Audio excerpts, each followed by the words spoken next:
খাপছাড়া রবীন্দ্রনাথ লিখেছিলেন, একগুলো সবই এক, সাদা আর কালো কি, গণিতের গণনায় এমত্তা ভালো কি। দেখুন, ভোট যত এগোচ্ছে এসআইআর এর খসড়া তালিকা নিয়ে গণিতের নানা হিসেব নিকেশ সামনে আসছে, আর সেই সঙ্গে রোজই বেড়ে চলেছে রাজনৈতিক চর্চা। সেই নিয়েই প্রথম প্রশ্ন। বিজেপির আইটি সেলকে দিয়ে অ্যাপ তৈরি করেছে নির্বাচন কমিশন। এসআইআর নিয়ে তীব্র আক্রমণ মমতা বন্দ্যোপাধ্যায়। চূড়ান্ত ভোটার তালিকা বেরোলে তৃণমূলকে বলতে হবে আর ভোটে যাব না, কটাক্ষ শুভেন্দু অধিকারী। তাহলে বিধানসভা ভোটে সব থেকে বড় ফ্যাক্টর হতে চলেছে এই এসআইআর। দ্বিতীয় প্রশ্ন। বহু বিধানসভায় 21-এর ভোটে জয়ের ব্যবধানের থেকে বেশি ভোটারের নাম বাদ পড়েছে এবারের খসড়া ভোটার তালিকায়, কিন্তু নাম বাদের এই হিসেব কতটা প্রভাব ফেলবে 26-এর ভোটে, বিরাট প্রশ্ন এটা। তৃতীয় প্রশ্ন। নেতাজি ইন্ডোরে অভিষেক বন্দ্যোপাধ্যায় বলেছিলেন 21-এর থেকে একটা হলেও আসন বেশি পাবো। আজ বেঁধে দিলেন একেবারে 250 আসনের টার্গেট। টার্গেট তো বাড়ছে, কিন্তু লক্ষ্য পূরণ হবে কি? চতুর্থ প্রশ্ন। টাটা বিদায়ের 18 বছর পর 18ই জানুয়ারি সিঙ্গুরে সভা করতে আসছেন প্রধানমন্ত্রী নরেন্দ্র মোদী। বুদ্ধদেব ভট্টাচার্যের শিল্পায়নের স্লোগানকে পুঁজি করেই কি তাহলে ভোট বৈতরণী পার করতে চাইছে বিজেপি? পঞ্চম প্রশ্ন। ভোট ঘোষণার আগেই চক্রান্ত শুরু। নিজের হেলিকপ্টারে বীরভূমে যেতে না পেরে বিজেপিকে নিশানা অভিষেক বন্দ্যোপাধ্যায়। অনুমতি নিতেই দেরি করেছে, চক্রান্তের তত্ত্ব উড়িয়ে দিলেন সুকান্ত মজুমদার। এর আগে একই অভিযোগ করেছিলেন মুখ্যমন্ত্রী। তবে কি পশ্চিমবঙ্গে ভোটের সঙ্গে একেবারে অঙ্গাঙ্গিভাবে জড়িয়ে গেল এই চপার পলিটিক্স? তবে শুরুতেই দেখাবো ভোট ঘোষণা এখনো দূরস্থ। তার আগেই এসআইআরময় পশ্চিমবঙ্গে ক্রমশ বেড়ে চলেছে রাজনৈতিক চাপানুতর। দেখুন, যেসব অ্যাপ করেছেন বিজেপির আইটি সেলকে দিয়ে, সেগুলো ইললিগাল, আনকনস্টিটিউশনাল, আনডেমোক্রেটিক। 14 ফেব্রুয়ারির পরে বলতে হবে এই ভোটার লিস্টে নির্বাচনে আমরা যাব না। আগামী নির্বাচনে বিজেপির রাজনৈতিক ভবিষ্যৎ বন্ধ করে এদেরকে ঝেঁটিয়ে যে কটা ছাই পাস পড়ে আছে বিদায় দিতে হবে। ভারতবর্ষে এসআইআর যদি বন্ধ হয়ে যায় তাহলে দিদির নাম এখানে নয়, একদম গিনেস বুকে চলে যাবে। শুরু থেকে শুরু হয়েছে মাঝ রাস্তাতেও রাজ্য রাজনীতি এসআইআর এ মগ্ন। দুর্নীতি, স্বজন পোষণ, কেলেঙ্কারি, অনুন্নয়ন, বেহাল আইন শৃঙ্খলা, যাবতীয় অভিযোগ এখন পিছনের সারিতে। শাসক থেকে বিরোধী, বড় থেকে হেভিওয়েট, সব নেতানেত্রী এখন এসআইআর নিয়ে বাকযুদ্ধে মত্ত। কেউ পক্ষে, কেউ বিপক্ষে। পত্রযুদ্ধ থেকে বাকযুদ্ধ, সব সমান তালে চলছে।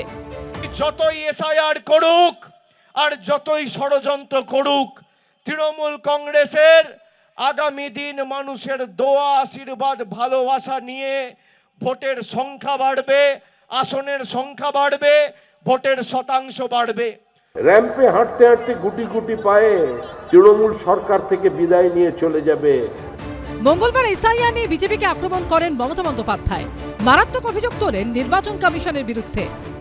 ভুল ভাল করছে ইলেকশন কমিশন, জীবিতদের মৃত দেখাচ্ছে, বয়োজ্যেষ্ঠদের নাকে নল পরিয়ে নিয়ে যাচ্ছে, এবং যেসব অ্যাপ করেছেন বিজেপির আইটি সেলকে দিয়ে, সেগুলো ইললিগাল, আনকনস্টিটিউশনাল, আনডেমোক্রেটিক। এভাবে চলতে পারে না। আপনাদের বলবো, আপনারাই ক্রস চেক করুন এবং আপনারা মানুষের পাশে দাঁড়ান। আমাদের পাশে দাঁড়ানোর দরকার নেই। তৃণমূল কংগ্রেস প্রকাশ্যে তার নেত্রী বলেছিলেন মুখ্যমন্ত্রী হিসেবে, আমি আপনাদের কাগজ বানিয়ে দেব। কাগজ বানানোটা কেমন? 65 বছরের বৃদ্ধকে বার্থ সার্টিফিকেট দেওয়া।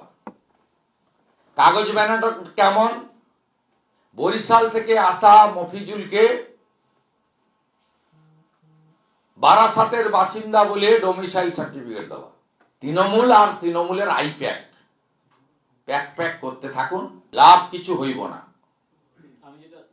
চোর একদম কট হ্যান্ড ধরা পড়েছে। তাহলে কি সেই সত্যি এসআইআর ঠিক করে দেবে 2026 সালে কে বসবে পশ্চিমবঙ্গের ক্ষমতায়? আশাবুল হোসেন, উজ্জ্বল মুখোপাধ্যায় ও সুজিত মণ্ডলের রিপোর্ট, এবিপি আনন্দ। দেখুন, কালও বলেছি, এখনো পর্যন্ত 26-এর ভোটের সব থেকে বড় ইস্যু আইন শৃঙ্খলা নয়, কর্মসংস্থান নয়, শিল্প নয়, উন্নয়ন নয়, এমনকি দুর্নীতিও নয়, ওই 26,000-এর চাকরি যাওয়াও নয়। এখনো পর্যন্ত যা দেখতে পাচ্ছি, আগামী নির্বাচনে সব থেকে বড় ইস্যু এসআইআর। এই এসআইআর নিয়েই সকাল বিকেল শাসক বিরোধী লাগাতার তরজা তাদের চলবে। মনেই হচ্ছে না যে এ রাজ্যে এসআইআর ছাড়া আর কোনো সমস্যা আছে, আর কোনো জ্বলন্ত ইস্যু আছে। কিন্তু কেন? কেন এসআইআর শাসক বিরোধী সব দলের কাছে এত গুরুত্বপূর্ণ? কারণটা সম্ভবত লুকিয়ে আছে একটা ছোট্ট অঙ্কে, যে অঙ্কটা নিয়ে এই আশা এবং আশঙ্কার দোলাচলে দুলছে সব পক্ষ। আমি বিস্তারিতভাবে একেবারে ভেঙে ভেঙে অত্যন্ত চিত্তাকর্ষক এই অঙ্কটায় আসবো, কিন্তু তার আগে আসবো রাজনীতির কথায়। আজ প্রথম বক্তা বিশ্বনাথ চক্রবর্তী। বিশ্বনাথদা, এই যে এসআইআর নিয়ে রাজনীতির হাওয়া এত তেতে রয়েছে, এর সত্যিই কি কোনো বাস্তবসম্মত কারণ আছে? এসআইআরের পরে এই নতুন হওয়া ভোটার তালিকা ভোটের ফলে আদৌ কোনো প্রভাব ফেলতে পারে, আর যদি সত্যি পারে কতটা? দেখুন সুমনদা, আমাদের রাজ্যে মৃত ভোটার, অবৈধ ভোটার, স্থানান্তরিত ভোটার এরা বছরকে বছর শাসক দলের হয়ে কাজ করে। অর্থাৎ মানে যে ভোটটা জল ভোট বলি, ভূত ভোট বলি, সেই ভোটটা শাসক দল তার মতন করে করে। এটা তৃণমূল কংগ্রেস কেবল করে আমি বলছি না, এটা 34 বছরের বাম আমলেও একই অভিযোগ মমতা বন্দ্যোপাধ্যায় তুলেছিলেন। ফলে তৃণমূল আর বিজেপির মধ্যে ভোটের যে 50 লক্ষের কাছাকাছি পার্থক্য আছে, অনেকেই মনে করছেন যে যদি 58 লক্ষ এখন বাদ গেছে, আরও যদি বাদ যায়, 1,33,00,000 নাম আছে শুনানিতে, যদি 1 কোটি শুনানি হয়, যদি আরও নাম বাদ যায়, তাহলে এই ব্যবধানটা বিজেপি কমিয়ে ফেলতে পারে, সেই আশঙ্কা কাজ করছে তৃণমূলের মধ্যে। তৃণমূলের এই ছটফটানির পেছনে যতটা না বৈজ্ঞানিক ভিত্তি আছে, তার থেকে মনস্তাত্ত্বিকভাবে একটা আশঙ্কা তৈরি হচ্ছে যে যদি এসআইআরে মৃত ভোটার, অবৈধ ভোটার, ভুয়ো ভোটার মিলে যে সংখ্যাটা বিরাট পরিমাণে আছে, সেইটা যদি বাদ হয়ে যায়, তাহলে ব্যবধানটা ঘুচে গিয়ে শেষ পর্যন্ত লড়াইটা কাটেকে টক্কর হবে না তো। এই ভাবনাটা কিন্তু মমতা বন্দ্যোপাধ্যায়ের মধ্যে ভীষণভাবে কাজ করছে। একইভাবে আমি বলবো যে পরিসংখ্যানগত দিকে একটু তাকাই, 25,000-এর বেশি নাম বাদ গেছে এমন আসন 65টি পেয়েছি আমরা। এই 65টি আসন এর যদি লক্ষ্য করেন আপনি, তাহলে গত নির্বাচনে যে জয় পরাজয়ের ফলাফল ছিল তার থেকে কিন্তু এবার নাম বেশি কাটা গেছে। অর্থাৎ তৃণমূল যে আসনগুলোতে জয়ী হয়েছিল, 65টা এমন আসন যেখানে যে ব্যবধানে জয়ী হয়েছিল তার থেকে অনেক বেশি নাম কাটা গেছে। আবার 10,000 থেকে 25,000-এর মধ্যে নাম বাদ গেছে এমন সংখ্যা 186টি। তাহলে দুটো ক্যাটাগরি মিলে 251টি আসন আছে যেখানে মিনিমাম 10,000, ম্যাক্সিমাম 50,000 পর্যন্ত নাম কাটা গেছে। এটা একটা আশঙ্কা যে কোনো শাসক দলকে করতে পারে। আপনি ইমিডিয়েটলি আমাকে প্রশ্ন করবেন যে আচ্ছা, উত্তরপ্রদেশে তো আরও বেশি নাম কাটা গেছে, তাহলে এগুলো কি যোগীর নাম মানে ক্ষতি হবে? প্রায় 3 কোটি। বা তামিলনাড়ু বা গুজরাট। কিন্তু পশ্চিমবাংলাতে একটা কালচার ছিল, সেটা হলো বিকেল 4টের পরে আমার সংগঠন, শাসক দলের সাথে যেহেতু সংগঠন থাকে, ফলে শাসক দলের লোকজন নেমে গিয়ে মৃত ভোটারের এগেনস্টে নাম মানে ভোট দেয় বলেই দ্বিজেন মুখোপাধ্যায় গায়ক তার নামে ভোট পড়ে, এরকম শয়ে শয়ে ভোট পড়ে, হাজার হাজার ভোট পড়ে। আবার স্থানান্তরিত ভোটার বা অনুপ্রবেশকারী ভোটারদের নাম রেখে দিয়ে কিন্তু ভোটটা শাসক দল করায়। এটা বাম আমল থেকে তৃণমূল আমল পর্যন্ত একটা রেওয়াজ হয়েছে। ফলে পলিটিক্যাল কালচারের জায়গা থেকে আমাদের শাসককুল ভয় পাচ্ছে। আবার বিরোধীরা অতি উৎসাহিত হচ্ছেন যে এই নামগুলো যদি বাদ যায়, অর্থাৎ ভোটার তালিকা থেকে যদি মৃত নাম বাদ যায় ঠিক মতন, যদি অবৈধ নাম বাদ যায়, যদি মানে স্থানান্তরিত নাম বাদ যায়, তাহলে কিন্তু আমরা একদম জয়ের কাছে চলে আসছি, কাছাকাছি। কিন্তু বাস্তবটা আমি বলছি, মমতা বন্দ্যোপাধ্যায়ের ভয়ের পেছনে এছাড়াও দুটো কারণ আছে। 1,33,00,000 যে নাম শুনানির পর্যায়ে এসছে, কিছু নাম বাদ গেছে এখন, 1 কোটির উপরে যদি নাম শুনানির মধ্যে এসছে, এই শুনানিতে কাগজপত্র যা আপলোড করা হচ্ছে তার বিচার কিন্তু বিএলও করবে না, তার বিচার কিন্তু ডিও করবে না, তার বিচার কিন্তু এআরও করবে না। সব আপলোড আপনি করছেন, শেষ হুইসেলটাকে দিবে ইলেকশন কমিশন দিবে। এখানেই মমতা বন্দ্যোপাধ্যায় আশঙ্কা যে এআই সিস্টেম চালু করে দিয়ে যদি বিরাট সংখ্যক নাম বাদ চলে যায় আমার, বা প্রপার ডকুমেন্টেশন না হওয়া সত্ত্বেও নাম বাদ চলে যায়, অথবা যেভাবে 7,500 বুথে 1 থেকে 10 জনের মাত্র মৃতর নাম বাদ গেছে, এবার যদি প্রপারলি সেই মৃত নামগুলো বাদ যায়, যেটা গতকাল সিপিএম দলের তরফ থেকেও যাদবপুরে যে এখনও মৃতদের ভোটার তালিকায় নাম রয়ে গেছে, এরকম যদি খুঁজে খুঁজে যদি নামগুলো বাদ দেয়, তাহলে কিন্তু সত্যি শাসক দলের সংগঠন কিন্তু কাজে লাগবে না সেইভাবে, অর্থাৎ প্রক্সি ভোট দিতে পারবে না। এই একটা আশঙ্কা আছে যে পুরো শুনানি পর্বে যে নামগুলো আসছে তার নিয়ন্ত্রণ বা চাবিকাঠি সরাসরি দিল্লির হাতে আছে। মমতা বন্দ্যোপাধ্যায় প্রতি মুহূর্তে সেই প্রশ্নটা তুলছেন যে পুরোটা কেন দিল্লির হাতে থাকবে, কেন ডকুমেন্টেশনের পুরো দায়িত্বটা এবার হিয়ারিং পর্যায়ে মানে ইলেকশন কমিশনের নিয়ন্ত্রণে থাকবে সেন্ট্রালে। এটা একটা দিক। আরেকটা দিক আছে, সেটা হলো দেখুন সাইকোলজিক্যাল একটা মানে ফেয়ার, মানে শাসক যারা থাকে তারা ক্ষমতা হারানোর ভয় তাদের মধ্যে থাকে, ফলে সেই ফেয়ারটা থাকছে যে এই নামগুলো যদি ড্রপ হয় তাহলে সত্যি লড়াইটা বিরোধী পক্ষ থেকে যে চাপ তৈরি করা বলা হচ্ছে যে আমাদের যে 50 লক্ষ ডিফারেন্স আছে আমরা ছুঁয়ে যাব, আমরা জয়ী হয়ে যাব, এই একটা আশঙ্কা কিন্তু সবসময় কাজ করছে। কিন্তু আমি বাস্তবটা আপনাকে সুমনদা বলি, বাস্তবটা হলো এসআইআর ডেফিনেটলি একটা ইম্পর্টেন্ট পয়েন্ট। মমতা বন্দ্যোপাধ্যায় যে রাস্তার রাজনীতি করে ইমোশন তৈরি করছেন, সেই ইমোশনটা তৈরি করে তিনি যেভাবে মানে মানুষের মধ্যে কানেক্টিভিটি তৈরি করছেন এবং একই সাথে তার 15 বছর শাসনকালের যে সমস্ত মানে অবিচার, অন্যায়, শিক্ষা, স্বাস্থ্য, কর্মসংস্থান, ব্যর্থতার জায়গাগুলো, শিল্প, সেগুলো কিন্তু এসআইআরের কার্পেটের তলে থেকে যাচ্ছে।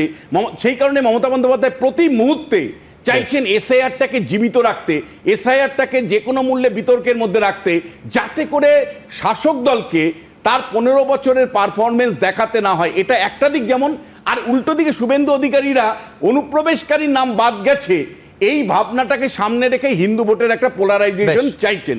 শেষ পর্যন্ত কিন্তু আমাদের রাজ্যে নির্বাচনটা একদিনের খেলা, ওয়ান ডে ম্যাচ, যে সেদিন যেভাবে সে ব্যাট করবে, বল করবে, তার উপরে ফলাফল হবে। বেশ, বিশ্বনাথদা বলছিলেন যে তৃণমূলের ছটফটানি, কোট অ্যান্ড কোট ছটফটানি বাড়ছে।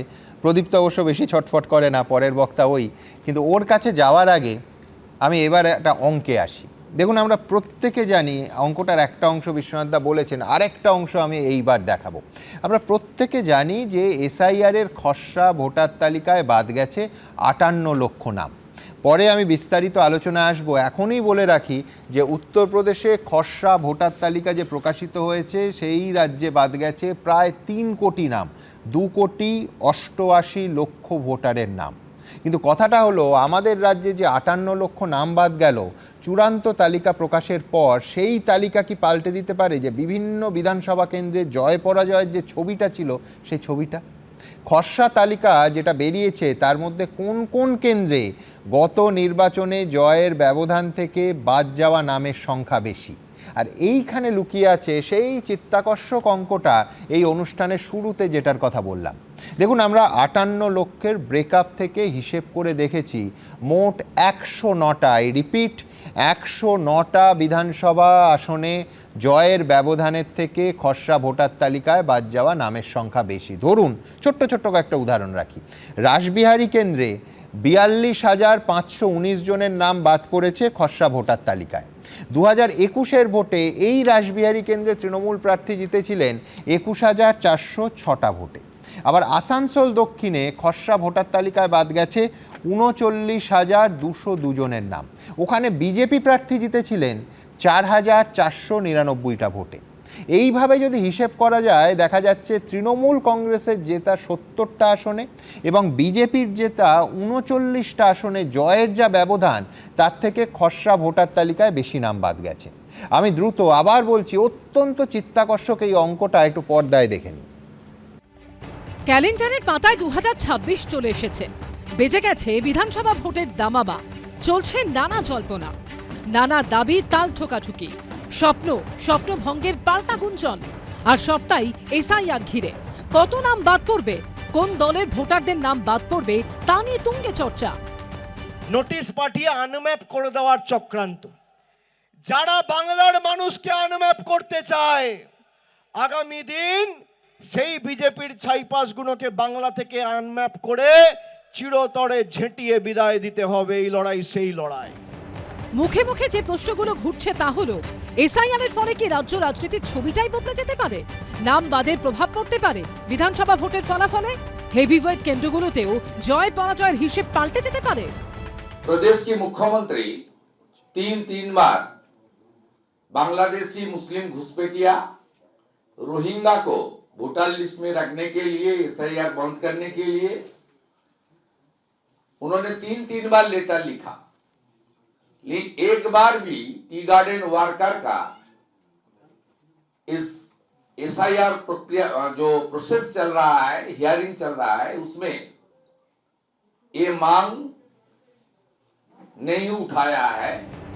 এসআইআরের খসড়া ভোটার তালিকা অনুযায়ী বিধানসভা কেন্দ্র ধরে ধরে নাম বাদের যে পরিসংখ্যান পাওয়া যাচ্ছে তাতে কি উঠে এসেছে? সেখানে দেখা যাচ্ছে 2021 সালের বিধানসভা ভোটে তৃণমূল জিতেছিল এমন 70টা আসনে জয়ের ব্যবধানের থেকে বেশি নাম খসড়া ভোটার তালিকায় বাদ পড়েছে। আবার 2021 সালে বিজেপির ঝুলিতে যাওয়া 39টি এমন আসন রয়েছে যেখানে জয়ের ব্যবধানের থেকে বেশি নাম খসড়া ভোটার তালিকায় বাদ পড়েছে। পশ্চিমবঙ্গে 294টি বিধানসভা কেন্দ্রের মধ্যে 2021 সালের বিধানসভা ভোটে তৃণমূল জিতেছিল 215টি আসনে, আর বিজেপি পেয়েছিল 77টি আসন। বিশেষজ্ঞদের মতে একেবারে সরল পাটিগণিতের হিসেব অনুযায়ী কোনো কেন্দ্রে 2021 সালে জয়ের যা মার্জিন ছিল তার থেকে বেশি সংখ্যক ভোটারের নাম যদি বাদ পড়ে তাহলে অনেক হিসেব নিকেশই উল্টে পাল্টে যেতে পারে। কোনো সিটে কোনো আসনে ধরুন ভোট পড়েছে 72% বা 75%, তার মানে 25 to 28% ভোট পড়েনি। এবার এই যে নামটা বাদ যাচ্ছে মৃত বলে বা অনুপস্থিত বলে, সেটা কিন্তু মূলত ওই না পড়া ভোটের সঙ্গে সামঞ্জস্যপূর্ণ, ফলে এর সঙ্গে জয় পরাজয়ের ব্যবধানের কোনো সম্পর্ক নেই। দেখুন না কি হয়, ভোটটা আসতে দিন না, হবে তো কলির সন্দেহ। এখনো অবধি এসআইআর এর খসড়া ভোটার তালিকা সামনে এসেছে, তারপর শুনানি শুরু হয়েছে। 14 ফেব্রুয়ারি চূড়ান্ত ভোটার তালিকা প্রকাশিত হবে। তাতে ছবিটা কি দাঁড়াবে? নাম বাদ যাওয়া না যাওয়া কি বিধানসভা নির্বাচনের ফল বদলে দিতে পারে? কৃষ্ণেন্দু অধিকারী ও পূর্ণেন্দু সিংহ রিপোর্ট, এবিপি আনন্দ। আমি উল্টো দিক থেকে আমার পরবর্তী বক্তা প্রদীপ্তর কাছে আসবো যে সংখ্যাটা 39 আর 70, সেই কারণেই কি এসআইআর নিয়ে তৃণমূলের এত আপত্তি? প্রদীপ্ত দাদা, তুমি শুরুতে রবীন্দ্রনাথের অঙ্ক সংক্রান্ত একটা কবিতা শোনালে, হ্যাঁ, তারপর অন্তত 30-40 বার অঙ্ক শব্দ বলেছো। আমার তখন শিবরাম চক্রবর্তীর ওই অঙ্ক সাহিত্যের যোগফলটা মনে পড়ছিল। যদি ধরে নাও 100তে আমি ভালো আছি, মানে পুরো সুস্থ মানে 100, তাহলে আমার অবস্থান এখন কত সেটা তুমি বিচার করার চেষ্টা করছো। এবং সেখানে স্যারের মনস্তত্ত্বটা আমার দারুণ লাগলো। অর্থাৎ একটা মনস্তাত্ত্বিক বিশ্লেষণ দিয়ে আমরা বোঝার চেষ্টা করছি যে তৃণমূলের মনস্তত্ত্বটা কি। 215-70 শিবরাম চক্রবর্তীকে মনে করে দেখো, আর 77-39 শিবরাম চক্রবর্তীকে মনে করে দেখো যে কে কতটা মনস্তত্ত্বে ভালো আছে বা মন্দ আছে।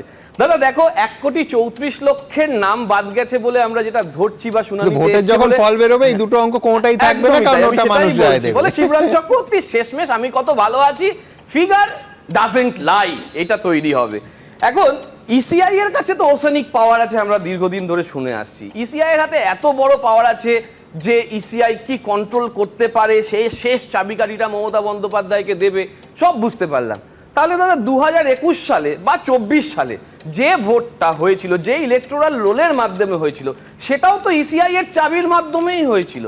সেই চাবিতে কি করে তৃণমূল উত্তরণ ঘটলো যে 21 সালের ভোটের পরে দিলীপ ঘোষ বলল যে ভোটটা বেশ ভালোই হয়েছে, 24 সালের ভোটের পরে সুকান্ত মজুমদাররা বললেন ভোটটা বেশ ভালোই হয়েছে, বা এত অভিযোগ যেখানে যাদের যে যে জায়গায় আছে সেই কেসগুলোরই বা কি হলো? আমার জানা নেই ইসিআই এর ওসনিক পাওয়ার সেখানে হঠাৎ করে ফুটুস ডুম হয়ে গেল কিনা। এখন প্রশ্ন হচ্ছে যে 1,34,00,000 বা 33,00,000 যে নাম, সেটা দাদা 98 লক্ষে নেমে এসছে, আমরা তোমাদের চ্যানেলেই শুনেছি। কারণ আমাদের কাছে তো কোনো ডিজিটাল এভিডেন্স নেই দাদা, কারণ এখন তো সব এভিডেন্সের যুগ, যে আপনার কাছে এভিডেন্স থাকলে যান কোর্টে চলে যান, কোর্টে চলে যান। তা ডিজিটাল এভিডেন্সে আমরা কিছু দেখতে পাচ্ছি না যে কার নাম বাদ গেছে। শুনছি দেবের নাম বাদ গেছে, শুনছি জয় গোস্বামীর নাম বাদ গেছে, শুনছি বাদ গেছে মানে শুনানিতে ডেকেছে। সরি, আমি ওই ফর্মের ডান দিক আর বাঁ দিকের কলাম তুমি যদি শূন্য রাখো, তুমি মানে একদম অমর্ত্য সেন হন কিংবা জয় গোস্বামী, আমি ঠিক এইটাই শুনতে চাইছিলাম। ঠিক, তাহলে এই 1,33,00,000 যে বাদ মানে শুনানিতে ডেকেছে, এটা ভয়ের কিছু নেই তার মানে? যেমন স্বপন মজুমদারেরও ভয়ের কিছু নেই তার মানে? হতেই পারে যে এই নামগুলো আবার ফিরেও আসতে পারে।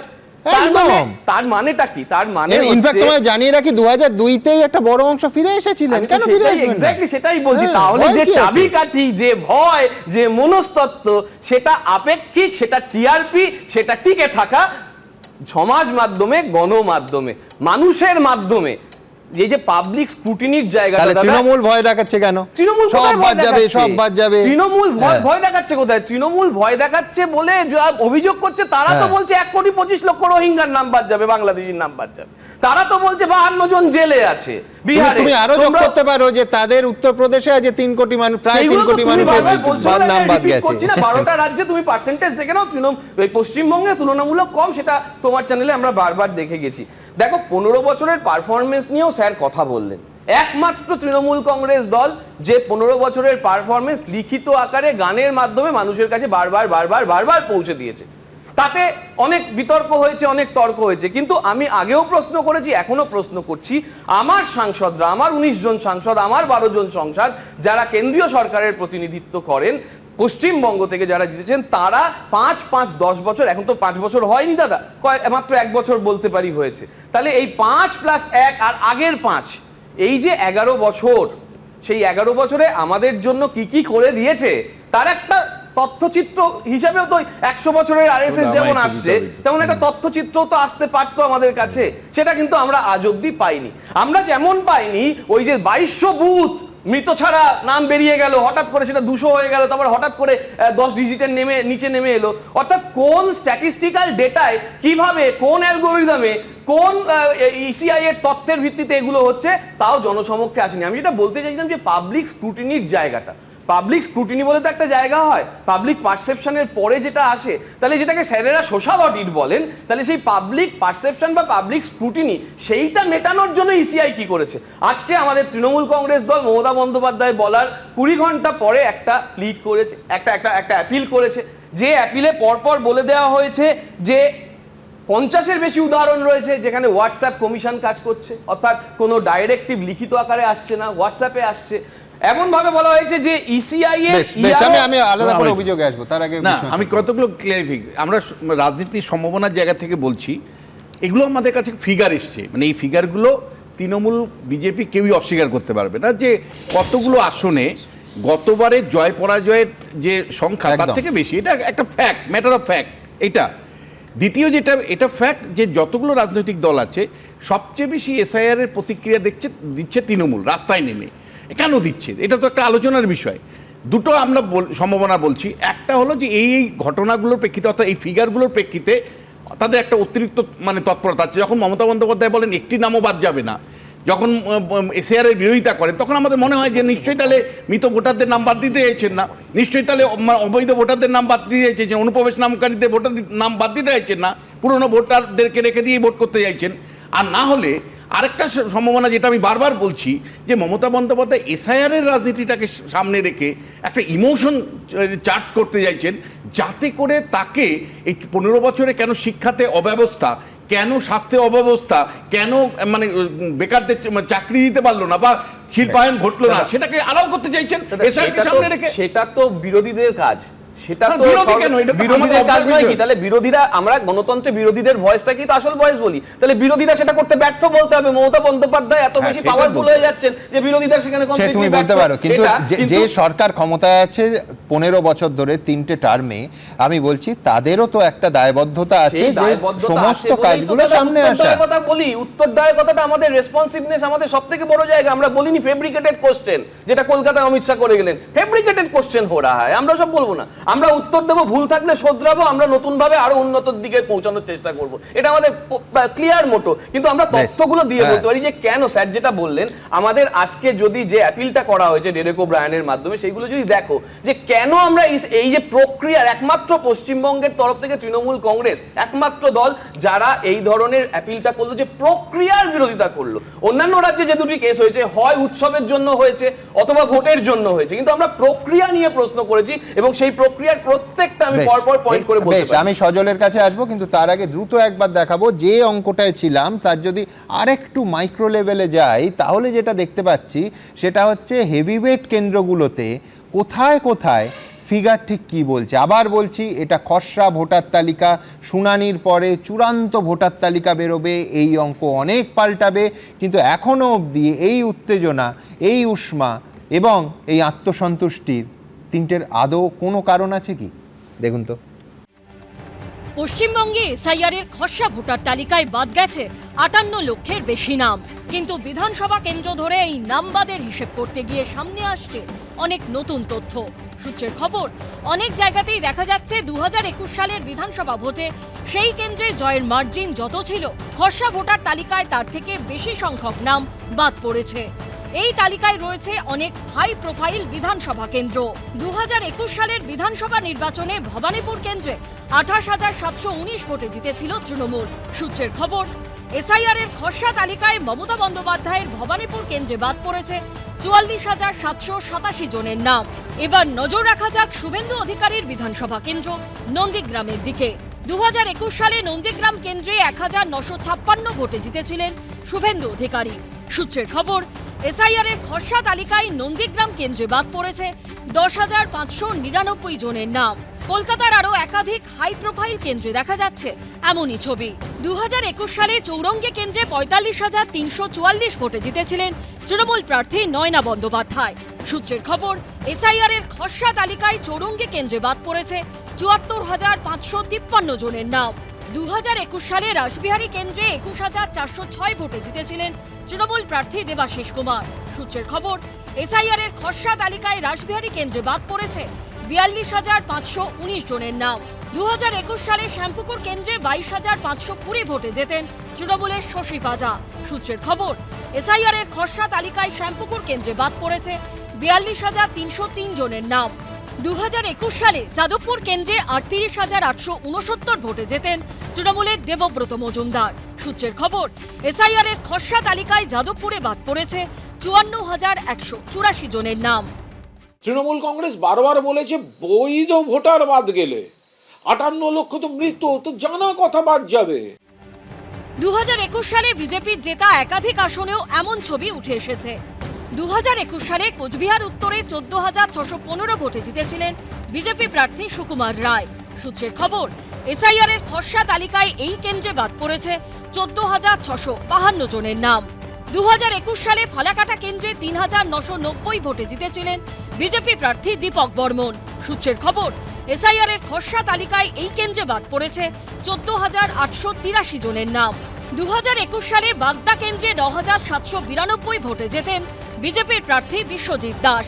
সূত্রের খবর, এসআইআর এর খসড়া তালিকায় বাগদা কেন্দ্রে বাদ পড়েছে 24,922 জনের নাম।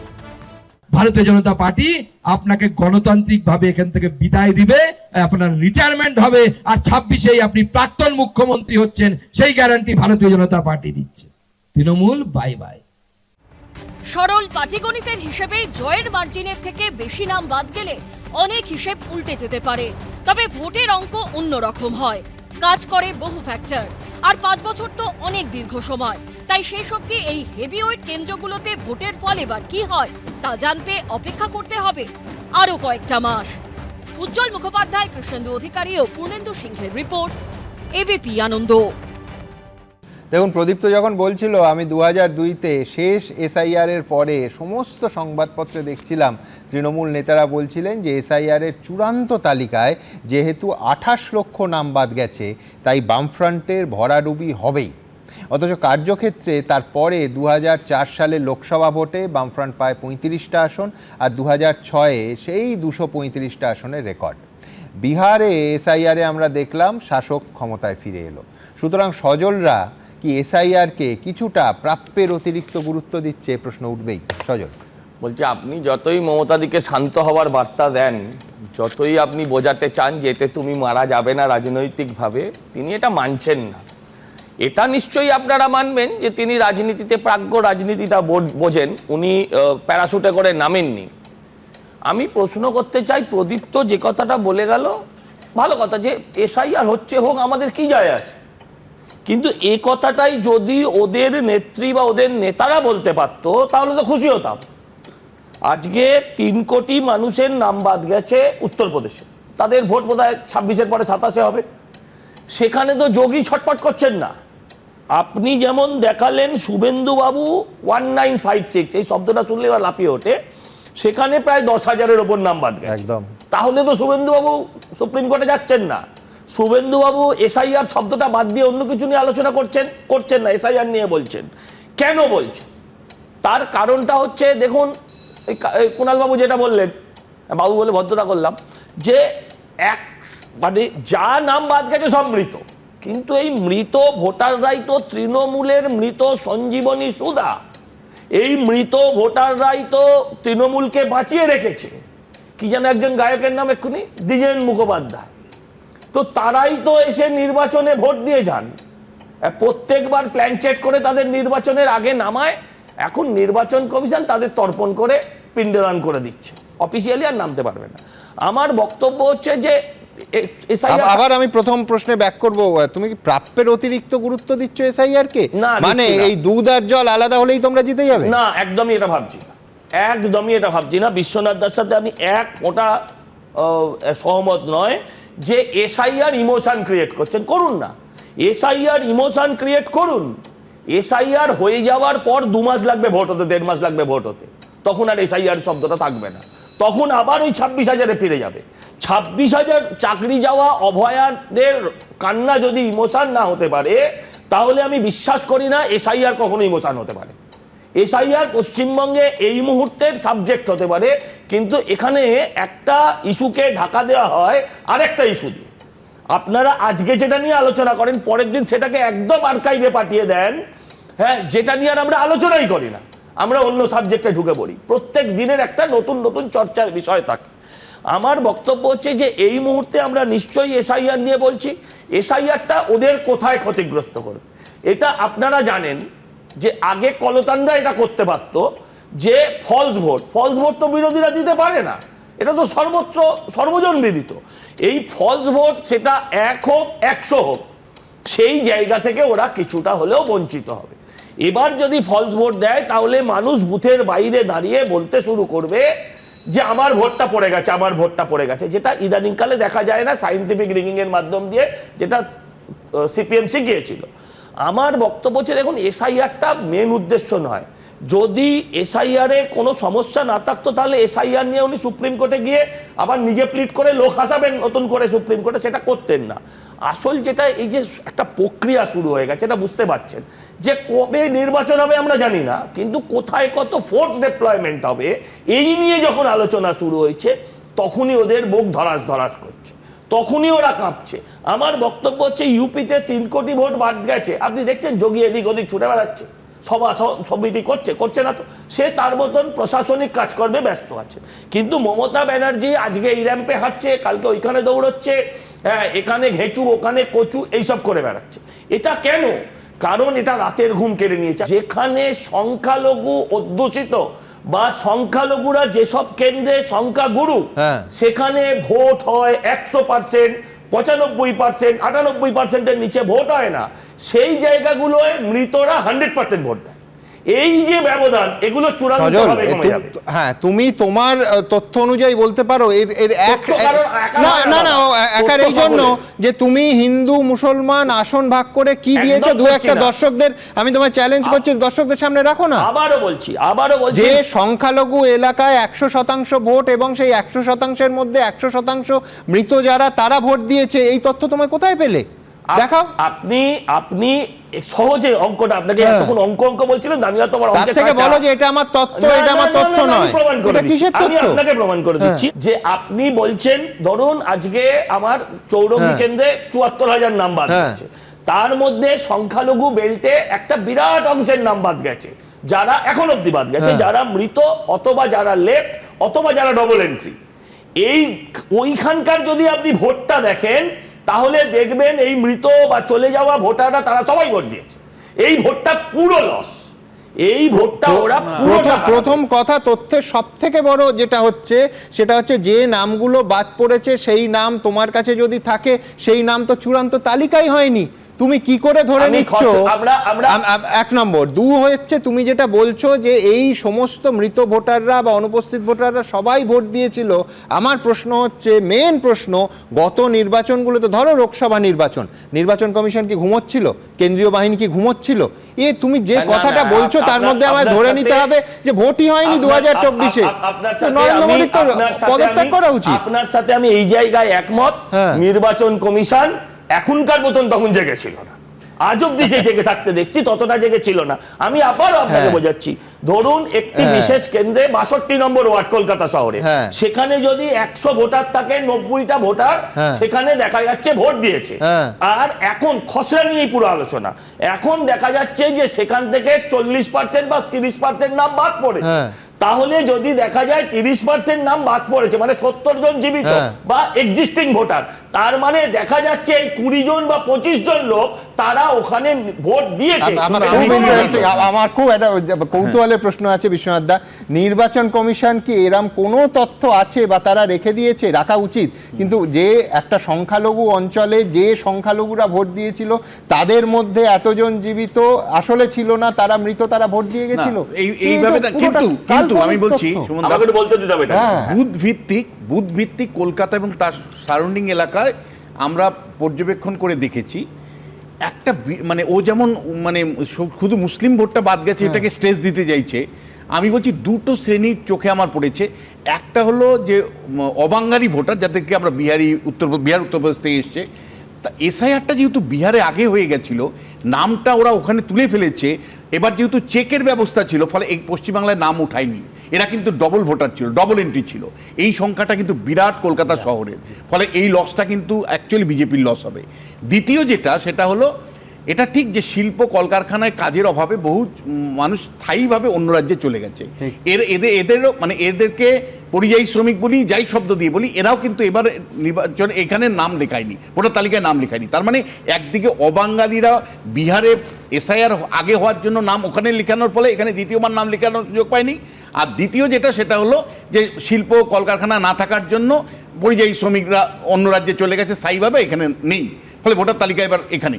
দুটো ক্ষেত্রে আমি বলছি বিজেপির জায়গা থেকে যদি আপনি দেখেন, সেটা ওদের কিন্তু স্বস্তির জায়গা হতে পারে না।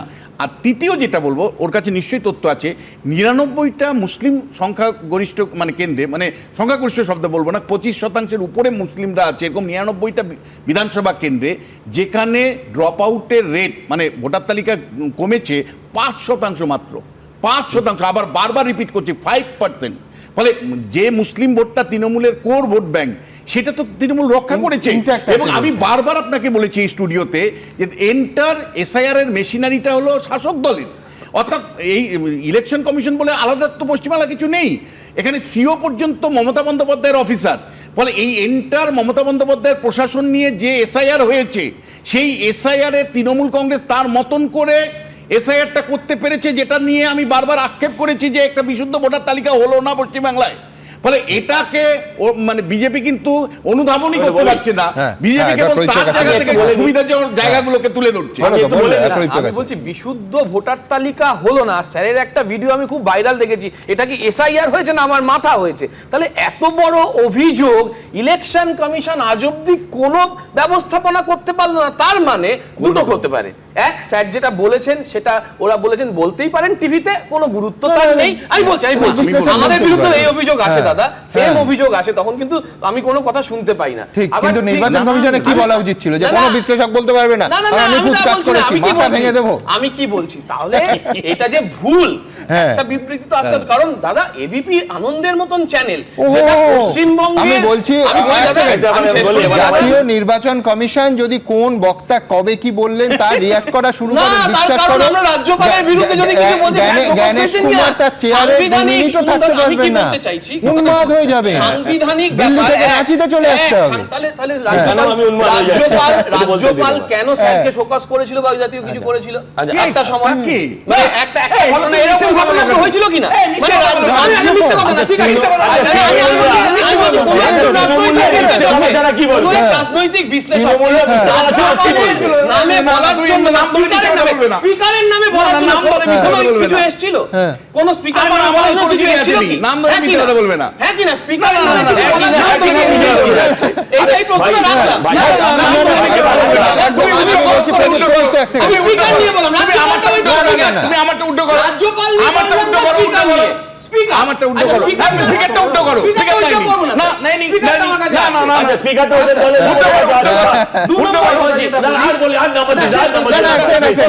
বিধানসভা স্পিকার কাকে কি নোটিশ পাঠিয়েছে সেটা এই আলো এই টেবিলে থামতে হবে। থামতে হবে রোহিত। না, তুমি এখানে সেই কথা বলেছো, তোমার পরিষ্কার তথ্য দিয়ে বলতে হবে স্পিকার হতে পারে অথবা রাজ্যপাল হতে পারে, কার নামে তিনি নোটিশ পাঠিয়েছেন নাম করে বলতে হবে, ওই উড়িয়ে বললে হবে না। আমি এলাকায় করবো না এই সাথে, নো প্রদীপ্ত, নো। ঠিক আছে, না না, তোমার বলতে হবে, তোমার এখানে ক্লারিফাই করে উঠতে পারবে তুমি। না না না, তুমি মিথ্যে কথা বলছি। না পরিষ্কার, আগে তোমার অভিযোগ বলো। আমি বলছি বিশ্বনাথ চক্রবর্তী, হাওয়ায় ভাসালে চলবে না ভাই। আমি খুব ক্লিয়ারলি বলছি, হ্যাঁ। ক্ল্যারিটি রেখে বলছি হ্যাঁ। যে কোনো একটা গণমাধ্যমে তোমার না, কোনো একটা না, নাম বলো, কোনো অসুবিধা নেই। এবিপি আনন্দ বলতে পারবো না, হ্যাঁ। এবিপি আনন্দ নয়, এটা প্রথমেই বলে দিই। হ্যাঁ। কোনো এক গণমাধ্যমে বিশ্বনাথ চক্রবর্তী যখন যেতেন তখন স্পিকারকে নিয়ে কিছু বলার জন্য তার কাছে একটা চিঠি এসেছিল যে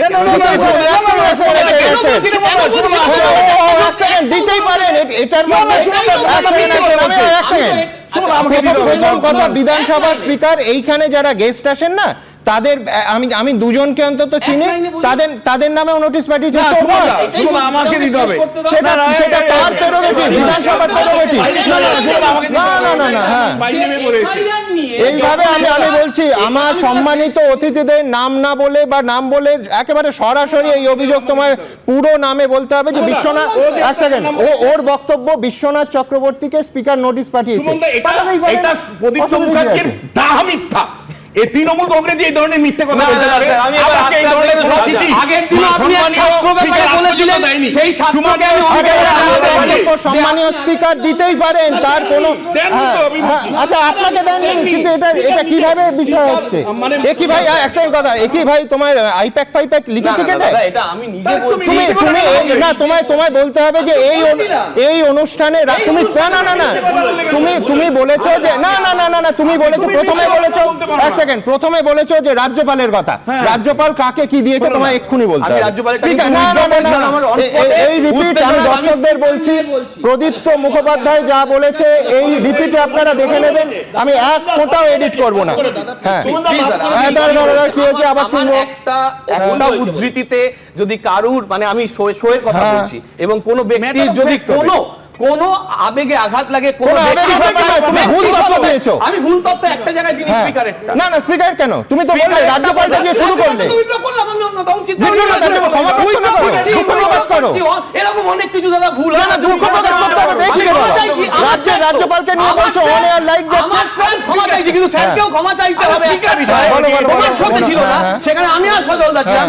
একটি ছাত্রর বিরুদ্ধে স্যারের একটা অমানবিক আচরণ ছিল, স্যার অন ক্যামেরা বলেছে ভুল। তখন কিন্তু কেউ স্যারের বিরুদ্ধে যায়নি।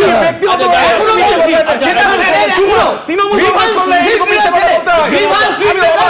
এখনো সেটা লিখিত আছে। এখনো মিথ্যে কথা তুমি বলে যাচ্ছ, তুমি পরপর মিথ্যে কথা বলে যাচ্ছ, এইভাবে মিথ্যে কথা। তৃণমূল কংগ্রেস করে এত মিথ্যে কথা বলতে হয়? তৃণমূল কংগ্রেস করে আগে বলছি সেই ছাত্র, কি হচ্ছে এটা একটা সমাজে কি হচ্ছে? মিথ্যে কথা বলে যাচ্ছে, মিথ্যে কথা। আমি বলছি এর পেছনে কিছু ডিজাইন থাকতে পারে, পলিটিক্যাল ডিজাইন, আমি জানি না, কিন্তু আমি আমার এই সূত্রে শুধু প্রদীপ্তকে নয়, যতজন অতিথি আছে আমি খুব পরিষ্কার করে বলে দিতে চাই যে এইখানে এই অনুষ্ঠানে বিষয়ের বাইরে ব্যক্তিগত আক্রমণ যদি কোনো কারুর বক্তব্য থাকে একেবারে তথ্য প্রমাণ দিয়ে বলবেন অথবা বলবেন না।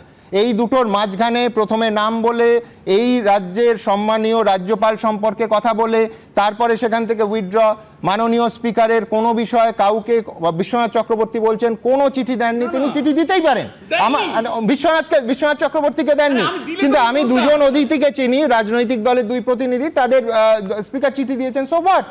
তো সেটা কি আজকের আলোচনার বিষয় ছিল? আমি বলছি আমার অতিথিরা শুধু প্রদীপ্ত নয়, এই কথা যদি মনে রাখে ভবিষ্যতে আমি খুশি হব, নয়তো আমি কিন্তু একেবারে যখন এসআইআরটা তো সাংবিধানিক প্রক্রিয়ার মধ্যে হচ্ছে, তুমি আমায় বলো এসআইআর এর সঙ্গে বিশ্বনাথ চক্রবর্তী তার ছাত্র এবং রাজ্যের রাজ্যপালের কি সম্পর্ক আছে? এটা আমাকে বোঝাও ভাই। একটা লাইনে বলতে চাইছি, এসআইআর একটা সাংবিধানিক প্রক্রিয়া, সেই সাংবিধানিক প্রক্রিয়ায় যখন স্যার বলেন এসআইআর হয়েছে না মাথা হয়েছে, তাহলে সেটা সাংবিধানিক প্রক্রিয়াকে চ্যালেঞ্জ করা হচ্ছে। সেই চ্যালেঞ্জ করাকে আমি বলছি আচ্ছা বেশ, আমার অভিজ্ঞতা বলতে কি, আমার এক্সপ্রেশন আসলে, আমার এক্সপ্রেশন আমি যদি বলি, তার সাথে স্পিকারের চিঠি যেটাকে মিথ্যে কথা ফেব্রিকেটেড, আবার গভর্নরের চিঠি আমার বিরুদ্ধে মিথ্যে কথা ফেব্রিকেটেড। আমি ড্যাম শিওর তৃণমূল ভবন থেকে মোদিত্বকে কিছু নির্দেশ দেওয়া হয়েছে। নাহলে আমরা তো জানি না এই ধরনের মিথ্যে কথা কেন বলা হচ্ছে।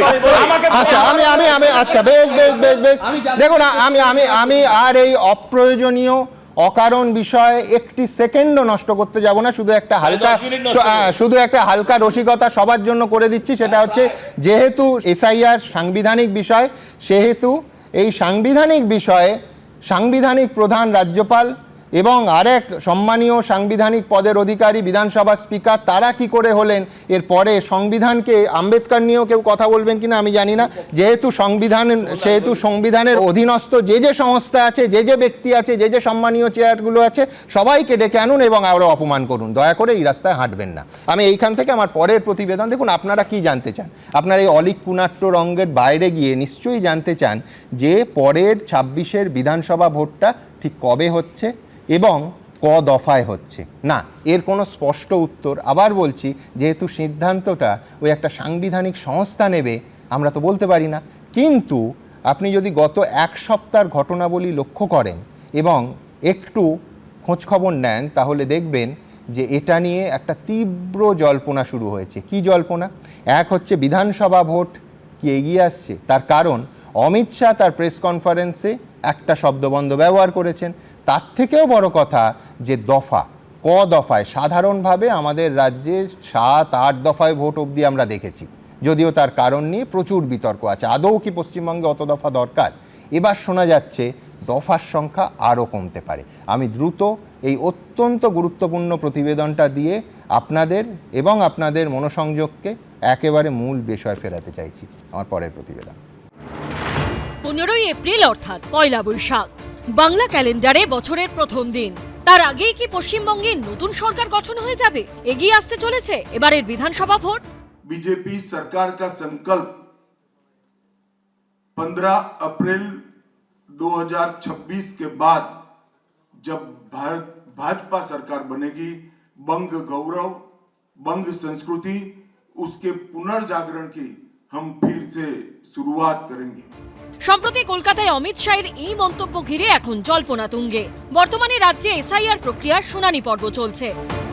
14ই ফেব্রুয়ারি চূড়ান্ত ভোটার তালিকা প্রকাশিত করবে নির্বাচন কমিশন। অমিত শাহের মন্তব্য অনুযায়ী 15ই এপ্রিলের মধ্যে যদি নতুন সরকার গঠন করতে হয়, তাহলে 14ই ফেব্রুয়ারি থেকে 15ই এপ্রিল পর্যন্ত হাতে থাকছে 2 মাস সময়। তার মধ্যেই ভোট গণনা, মনোনয়ন পর্ব, প্রচার, নির্বাচন ও ফল ঘোষণা, এই এতগুলি প্রক্রিয়া শেষ করতে হবে। প্রথা অনুযায়ী চূড়ান্ত ভোটার তালিকা প্রকাশ এবং ভোটের দিন ঘোষণার মধ্যে অন্তত 2 সপ্তাহ সময় থাকতে হয়। সেক্ষেত্রে সূত্রের খবর, ফেব্রুয়ারি মাসের 26 বা 27 তারিখ পশ্চিমবঙ্গে বিধানসভা নির্বাচনের নির্ঘণ্ট ঘোষণা করতে পারে নির্বাচন কমিশন। ভোট ঘোষণার পর মনোনয়ন পর্ব এবং প্রচারের জন্য সাধারণত 1 মাস সময় দেওয়া হয়। অর্থাৎ ফেব্রুয়ারি মাসের শেষে ভোট ঘোষণা হলে গোটা মার্চ মাস জুড়ে চলতে পারে ভোটের প্রচার। এখন অমিত শাহের মন্তব্য অনুযায়ী 15ই এপ্রিলের মধ্যে রাজ্যে নতুন সরকার তৈরি করতে গেলে এপ্রিলের শুরুতেই ভোট গ্রহণ পর্ব শুরু হবার কথা।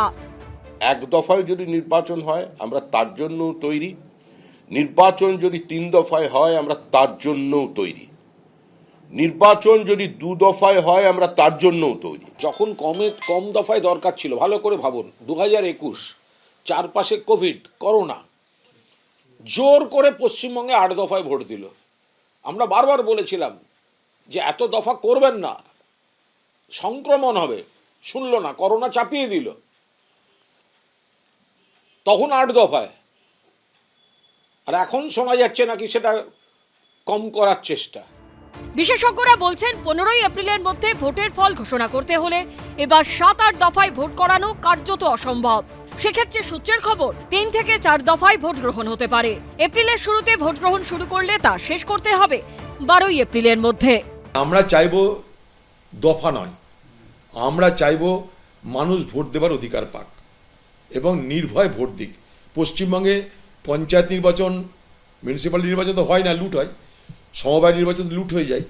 বিধানসভা, লোকসভা কোনো রকমে হয়, সেখানেও নানা রকমের সন্ত্রাস, অত্যাচার, নানা রকমের অত্যাচার হয়।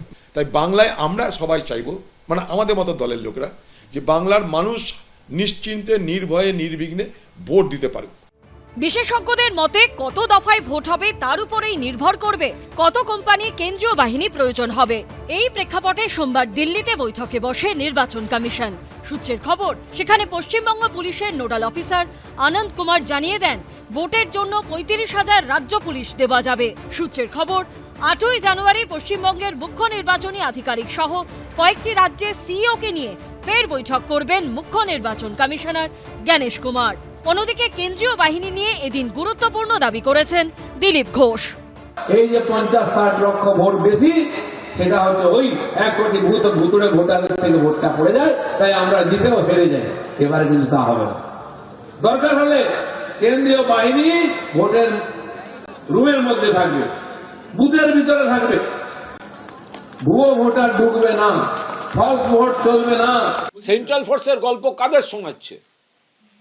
নির্বাচন কমিশনের গল্প কাদের শোনাচ্ছে? প্রত্যেকবার ভোটে হারে আর তারপরে বলতো দিল্লির কমিশন ভোট করবে। সেন্ট্রাল ফোর্স শুধু কি করবে?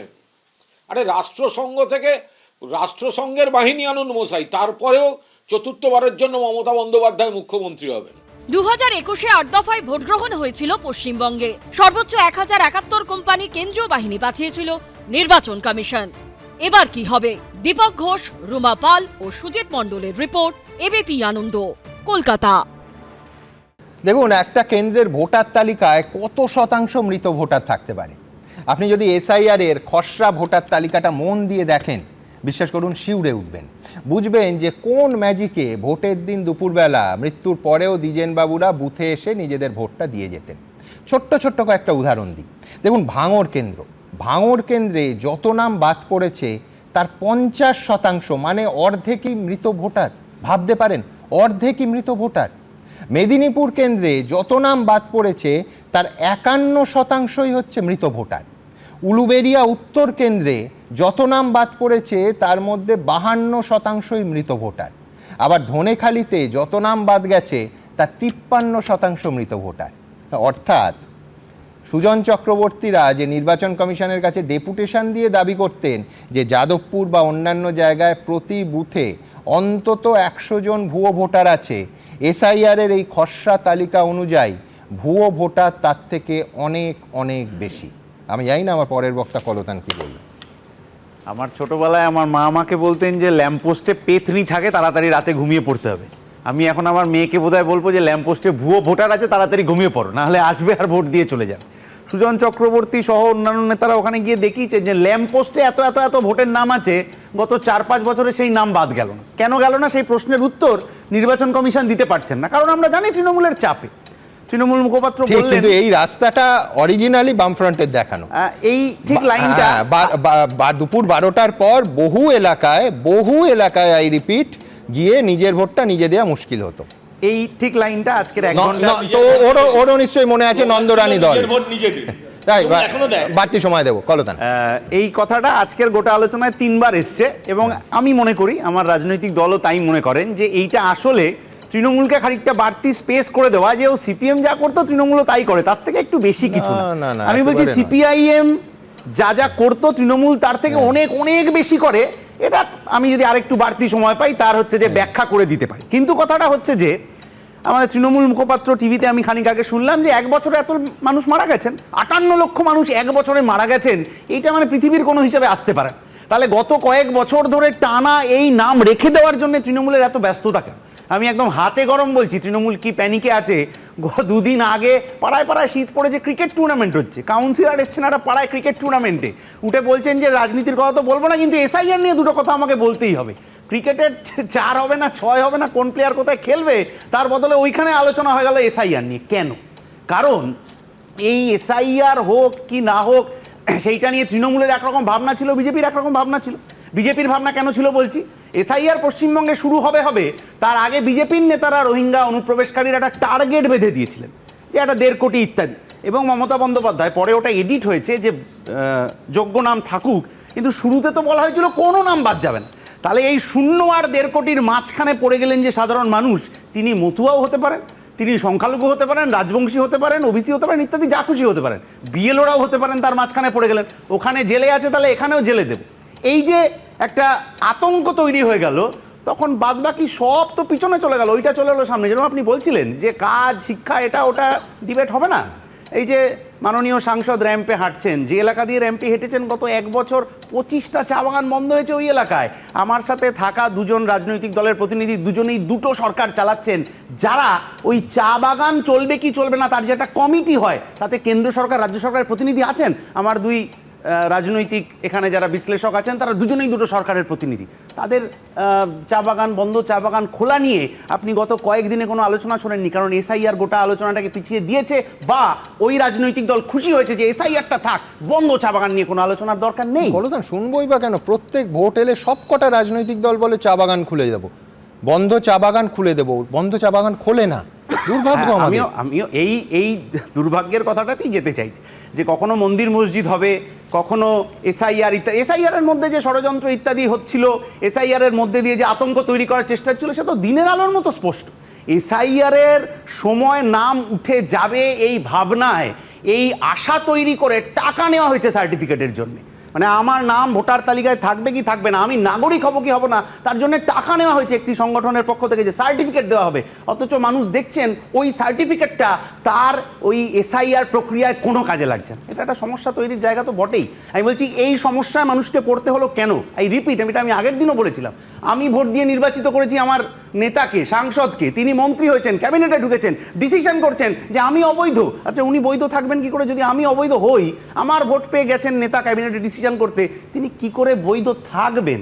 এই কথাটাই তো আমরা বারবার বলতে চাইছি, যে এই আলোচনা আজ থেকে 2 দিন হোক, 3 দিন হোক, 4 দিন হোক থাকবে, কিন্তু স্টিয়ারিংটা আমাদের ঘোরাতে হবে যে গত 15 বছরে উন্নয়ন কতটা হলো আর কতটা হলো না, এই চর্চায় আমাদের আনতে হবে। তো আজকে কেউ র্যাম্পে হাঁটতে পারেন, কেউ অন্যান্য সভা করতে পারেন, নানা রকম কথা ইত্যাদি হবে, কিন্তু আমি কি করতে চেয়েছি, আমি কি করতে পেরেছি, কতটা করতে পারিনি, কতটা আমার করার প্রয়োজন ছিল, এই ভয়ভীতি তৈরির পরিবেশ বাদ দিয়ে, আতঙ্ক তৈরির পরিবেশ বাদ দিয়ে। আতঙ্কটা তো এই জন্যই তৈরি করা হয়।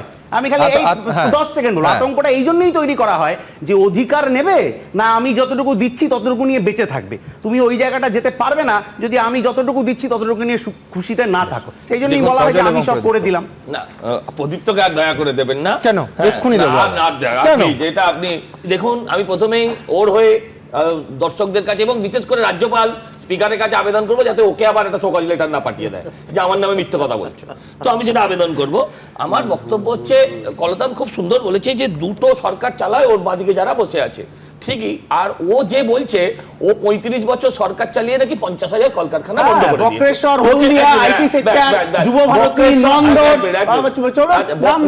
শিল্পক্ষেত্র,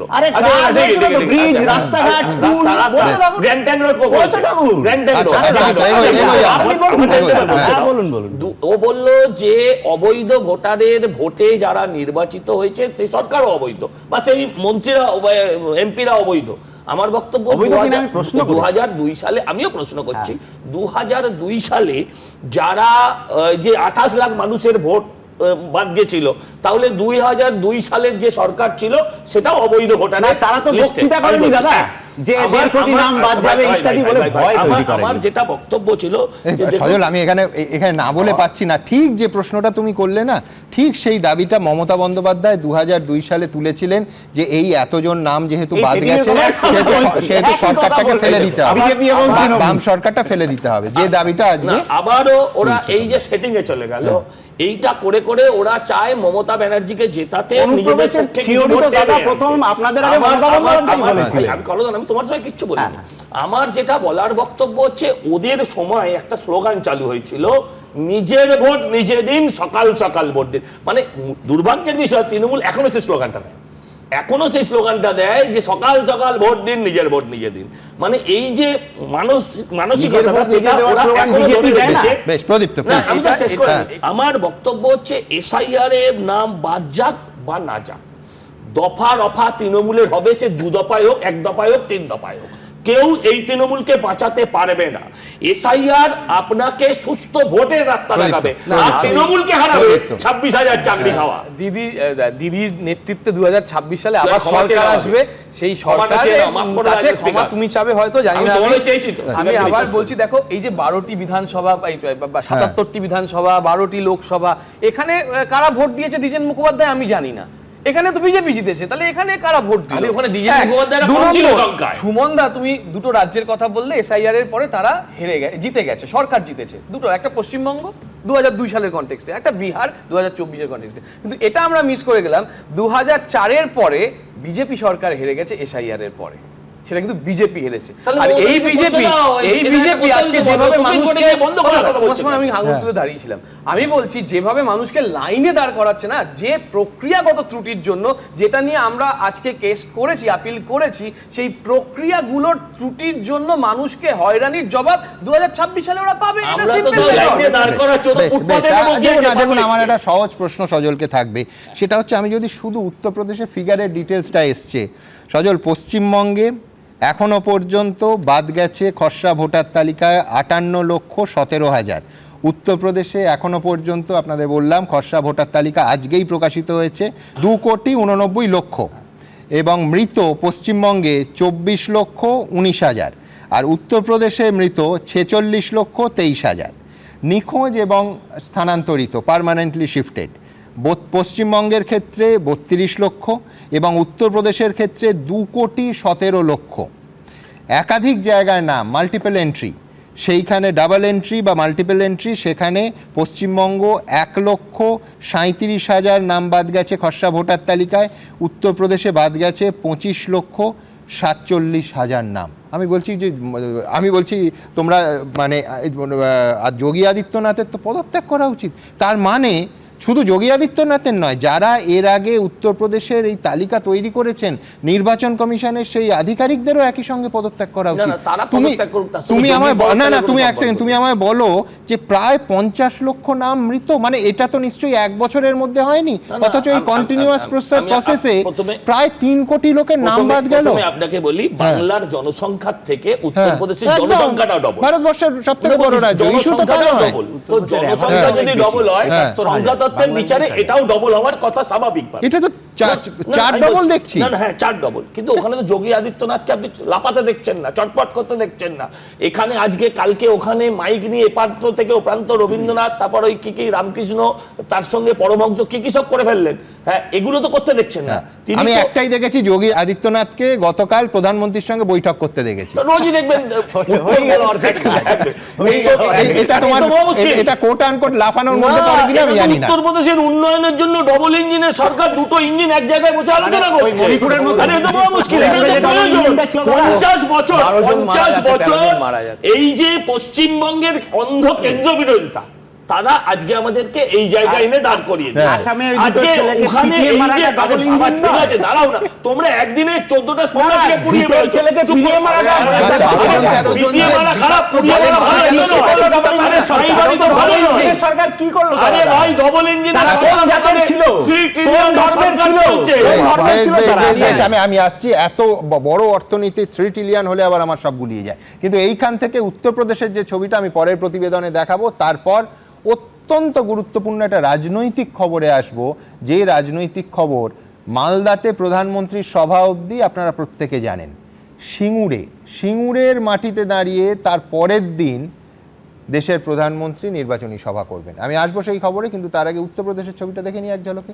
দেখুন, अनकलेक्टेबल था, जिनका नाम ड्राफ्ट वोटर लिस्ट में नहीं आया, वो 2.89 करोड़। উত্তরপ্রদেশ দেশের সবচেয়ে বড় রাজ্য, গত 10 বছর ধরে বিজেপির দখলে, পরপর দুবার মুখ্যমন্ত্রী যোগী আদিত্যনাথ। কিন্তু ভোটার তালিকায় বিশেষ সংশোধনের পর প্রকাশিত খসড়া ভোটার তালিকায় দেখা গেল উত্তরপ্রদেশে বাদ গেছে প্রায় 3 কোটি ভোটারের নাম। বিজেপি শাসিত উত্তরপ্রদেশের শেষ ভোটার তালিকায় 15,44,092 জন ভোটারের নাম ছিল, আর মঙ্গলবার প্রকাশিত খসড়া তালিকায় নাম রয়েছে 12,55,56,025 জনের। ফলে এসআইআর এনুমারেশন পর্বের পর বাদ গেল প্রায় 2,89,00,000 নাম, যা মোট ভোটারের প্রায় 18.7%। साइन करके नहीं आए वो 18.70% है। मृतक मतदाता 46.23 लाख, स्थानांतरित मतदाता 2.17 करोड़ मतदाता हैं। और तीसरी श्रेणी है जो मतदाता सूची में 1 से अधिक स्थानों पर पंजीकृत पाए गए, ऐसे 25.47 लाख। 2025 এসআইআর প্রক্রিয়া শেষ করে ভোট হয়ে গেছে বিহারে। তারপর পশ্চিমবঙ্গ, তামিলনাড়ু, কেরল, মধ্যপ্রদেশ, উত্তরপ্রদেশ, পুদুচেরি, আন্দামান নিকোবর, ছত্তিশগড়, গুজরাট, গোয়া, কেরল, লাক্ষাদ্বীপ এই 12টি রাজ্য কেন্দ্রশাসিত অঞ্চলে এসআইআর প্রক্রিয়া চলছে। প্রায় সব রাজ্যেই খসড়া ভোটার তালিকা প্রকাশিত করেছে নির্বাচন কমিশন। বাকি ছিল শুধু উত্তরপ্রদেশ। দেখা যাচ্ছে খসড়া তালিকায় সবচেয়ে বেশি শতাংশ ভোটারের নাম বাদ গেছে বিজেপি শাসিত উত্তরপ্রদেশেই। এ রাজ্যে শুভেন্দু অধিকারী, শ্রমিক ভট্টাচার্যরা বারবার দাবি করছেন এসআইআর এ যত বেশি নাম বাদ তত বেশি ক্ষতি হবে তৃণমূলের। এখন শতাংশের নিরিখে খসড়া ভোটার তালিকায় বিজেপি শাসিত উত্তরপ্রদেশেই সবচেয়ে বেশি নাম বাদ পড়ার পর পাল্টা বিজেপির দিকে প্রশ্ন ছুড়ে দিচ্ছে তৃণমূল। পশ্চিমবঙ্গে যখন 58 লক্ষ বাদ গেল প্রথম দফায়, তো তখন যে বিজেপি বা বাকিরা যে হইচই করছিল, আর এ তো স্বাভাবিক ব্যাপার। যারা মৃত, যারা স্থান পরিবর্তন করেছেন, যাবে আমরা তো বারবার বলেছি পশ্চিমবঙ্গ এত বড় রাজ্য, আজকে তো যা খবর 2 কোটি বাদ গিয়ে বসে আছে উত্তরপ্রদেশ। এবার বিজেপি কি বলবে? সোমবার দিল্লিতে প্রধানমন্ত্রী নরেন্দ্র মোদীর সঙ্গে প্রায় 1.5 ঘন্টা ধরে বৈঠক করেন উত্তরপ্রদেশের মুখ্যমন্ত্রী যোগী আদিত্যনাথ। দুজনের মধ্যে এসআইআর নিয়েও আলোচনা হয়। সূত্রের খবর, যোগী আদিত্যনাথ জানান খসড়া তালিকা থেকে বাদ যাওয়া একটা বড় অংশের ভোটারই হলো বিজেপির। সূত্রের খবর, কেন্দ্রীয় নেতৃত্ব বারবার বলা সত্ত্বেও উত্তরপ্রদেশের বিজেপি নেতাদের একাংশ এসআইআর নিয়ে মাঠে নামেননি বলে প্রধানমন্ত্রীকে জানানো হয়। না কিচ্ছু বেঁচে ফেলবে না, কাকর বাছা হচ্ছে। দেখেছেন না ওখানকার মুখ্যমন্ত্রী চিৎকার করছে। এখান থেকেও তো আপনার বাংলাদেশিরা দেশান্তরে ছড়িয়ে গেছে। এটা তো হচ্ছে গেটওয়ে। এখান থেকে তৃণমূল কংগ্রেস ঢোকাচ্ছে বাংলাদেশি আর রোহিঙ্গা মুসলমানদের, আর তারা সারা দেশে ছড়িয়ে যাচ্ছে। উত্তরপ্রদেশে চূড়ান্ত ভোটার তালিকা প্রকাশ করা হবে 6ই মার্চ। কৃষ্ণেন্দু অধিকারী ও উজ্জ্বল মুখোপাধ্যায়ের রিপোর্ট, এবিপি আনন্দ। দেখুন, আমার স্মৃতিতে দিনটা এখনও খুব স্পষ্ট। সেদিনও সন্ধ্যেবেলা এইভাবে স্টুডিও উত্তপ্ত হয়েছিল। 2008 সালে দুর্গাপুজোর চতুর্থীর দিন সিঙ্গুর থেকে বিদায় নেয় টাটা গোষ্ঠী। সেই 2008-এর পর এই 2026, প্রায় 18 বছর পর ভোটের আগে এই মাসের 18 তারিখ জনসভা করতে দেশের প্রধানমন্ত্রী বেছে নিলেন সেই সিঙ্গুরকে। রাজনৈতিক বার্তার মধ্যে কি আদৌ কোনো অস্পষ্টতা থাকে এরপর? এ রাজ্যে বিজেপি জিতলে শিল্প আসবে, সিঙ্গুরের মাটিতে দাঁড়িয়ে এই বার্তা কি প্রধানমন্ত্রী দিতে চাইছেন? আমার পরের বক্তা রবীন্দ্রনাথদার কাছে ঠিক এই প্রশ্নে যাব। কোনো অ্যাম্বিগুইটি কি আর আছে? হ্যাঁ, একদমই। আমি তার আগে প্রথমেই বলি যে একদিকে বিজেপির আশা যে তৃণমূলের ভোটার ব্যাংকে কাটছাট হবে, মানে তার মধ্যে মৃত ভোটারও আছে। আর অন্যদিকে তৃণমূলের আশঙ্কা যে একটা নির্বাচনী ষড়যন্ত্রের মাধ্যমে বঞ্চিত করা হবে ভোটারদের। এই দুই আশা আশঙ্কার মধ্যে দুলতে পশ্চিমবঙ্গে এসআইআর চলেছে। কিন্তু এসআইআর বিষয়টাই এখন একটা রাজনীতির ময়দানে চলে এসছে। কারণ রাজনীতির ময়দানে এই কারণেই চলে এসছে যে এসআইআর কিন্তু বদলে দিতে পারে অঙ্ক, যে অঙ্কের কথা বলা হচ্ছে অঙ্কের হিসাব। আর সেই হিসাবে যারা জয়ী ছিলেন তারা আদৌ জয়ী থাকবেন কিনা এটা নিয়ে প্রশ্ন উঠে গেছে। কিন্তু দেখুন, এই এসআইআর কিন্তু 12টা রাজ্যে হচ্ছে। শুধু তৃণমূলের রাজত্বেই কিন্তু একমাত্র আমরা দেখতে পাচ্ছি এসআইআর নিয়ে প্রচণ্ড চিৎকার চেঁচামেচি চলছে। যেখানে মুখ্যমন্ত্রী বলছেন আনকনস্টিটিউশনাল, যেখানে তিনি বলছেন তিনি নিজেই নাকি গাউন পরে সুপ্রিম কোর্টের সাধারণ মানুষের অ্যাপিল করতে চলে যাবেন। কই 2,89,000 বাদ চলে যাওয়া যে ভোটার লিস্টে বাদ চলে গেছে, বিজেপিরই ভোটার বাদ চলে গেছে, তাও তো যোগীরাজকে এরকম ছটফট করতে দেখছে না। তার মানে তৃণমূল কিন্তু একটা আশঙ্কা আছে, চাপে আছে। সেটা মুখ্যমন্ত্রী বলেওছেন যে 30 তারিখ বলেছেন যে এবছর পিকনিক নয়, এটা যুদ্ধের সময়, নির্বাচনে আমরা আবার যুদ্ধে জিতি, নির্বাচনে জয়লাভ করি, তারপর আবার পিকনিক হবে। কিন্তু এর পাশাপাশি আমাদের কিন্তু বলতে হবে যে এই ঘটনাটা মাথায় রাখতে হবে যে প্রধানমন্ত্রী সিঙ্গুরে 18ই জানুয়ারি আসছেন। সিঙ্গুর খুব প্রতীকী জায়গা। সিঙ্গুর সারা বিশ্বে একমাত্র সেই জায়গা যেখানে তৈরি হওয়া শিল্পের একটা কারখানাকে দুরমুশ করে বুলডোজার দিয়ে, ডিনামাইট দিয়ে টুকরো করে ভাঙা হয়েছিল। একটা শিল্পকে তৈরি করতে অনেক সময় লাগে, সেই শিল্পটাকে ভেঙে দিয়ে টাটা গোষ্ঠীকে পাত্তারি গুটিয়ে পালাতে হয়েছিল। তাহলে এই জায়গাতে দাঁড়িয়ে যখন প্রধানমন্ত্রী আসছেন তখন কিন্তু একটা উন্নয়নের বার্তা আসছে। যে কথা কলতান বলছে যে আজ 15 বছর ধরে আমরা কোনো উন্নয়নের কথা শুনি না।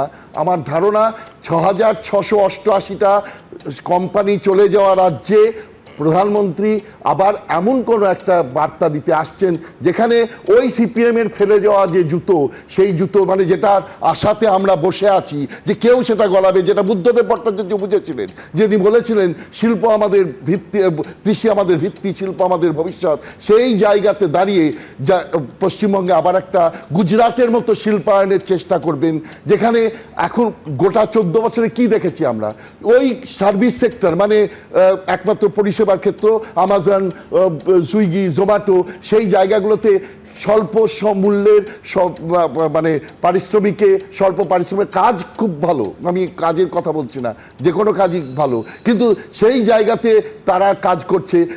উচ্চশিক্ষিত, শিক্ষিত, দক্ষ যে সমস্ত মানে শ্রমজীবী আছেন, মানুষ আছেন, তারা কিন্তু কোনো কাজ পাচ্ছেন না। পশ্চিমবঙ্গে প্রধানমন্ত্রী যখন মানে সিঙ্গুরকে বেছে নিয়েছেন, তখন আমাদের ধরতেই হবে তিনি কোনো না কোনো একটা শিল্পায়নের আশা মানুষের সামনে জাগাবেন। আর যদি সেই আশা জাগাতে পারেন, এসআইআর গেম চেঞ্জার হবে কিনা জানি না, তবে পশ্চিমবঙ্গের মানুষের কাছে প্রধানমন্ত্রীর সেই ভাষণ বা প্রধানমন্ত্রীর সেই বার্তা, যদি তিনি সত্যি শিল্পায়নের বার্তা দেন, সেটা কিন্তু একটা গেম চেঞ্জার হতেই পারে আগামী নির্বাচনে, সেটা আমার মনে হচ্ছে। দেখুন, আশা তো নির্বাচনের আগে জাগাতেই পারেন এবং আশায় ভোট হয়, কিন্তু আমি বলছি শেষ পর্যন্ত আশা পূরণ হবে কি না রাজ্যের মানুষের কাছে, এটা সব থেকে বড় প্রশ্ন। না, স্যার বললেন প্রধানমন্ত্রী উন্নয়নের বার্তা নিয়ে আসছেন বা শিল্পায়নের বার্তা নিয়ে আসবেন, দুটো ছোট ছোট প্রশ্ন। যে 2.5 কোটি মানুষের মুখের ভাত দেওয়ার জন্য যে ছোট টাকাটা, সেটা যখন আটকে রাখা হচ্ছে সুপ্রিম কোর্ট বলার পরেও, সেটা নিয়ে স্যারের মুখ থেকে শুনলাম না যে প্রধানমন্ত্রী আসলে ওটা পেয়ে যাব কিনা।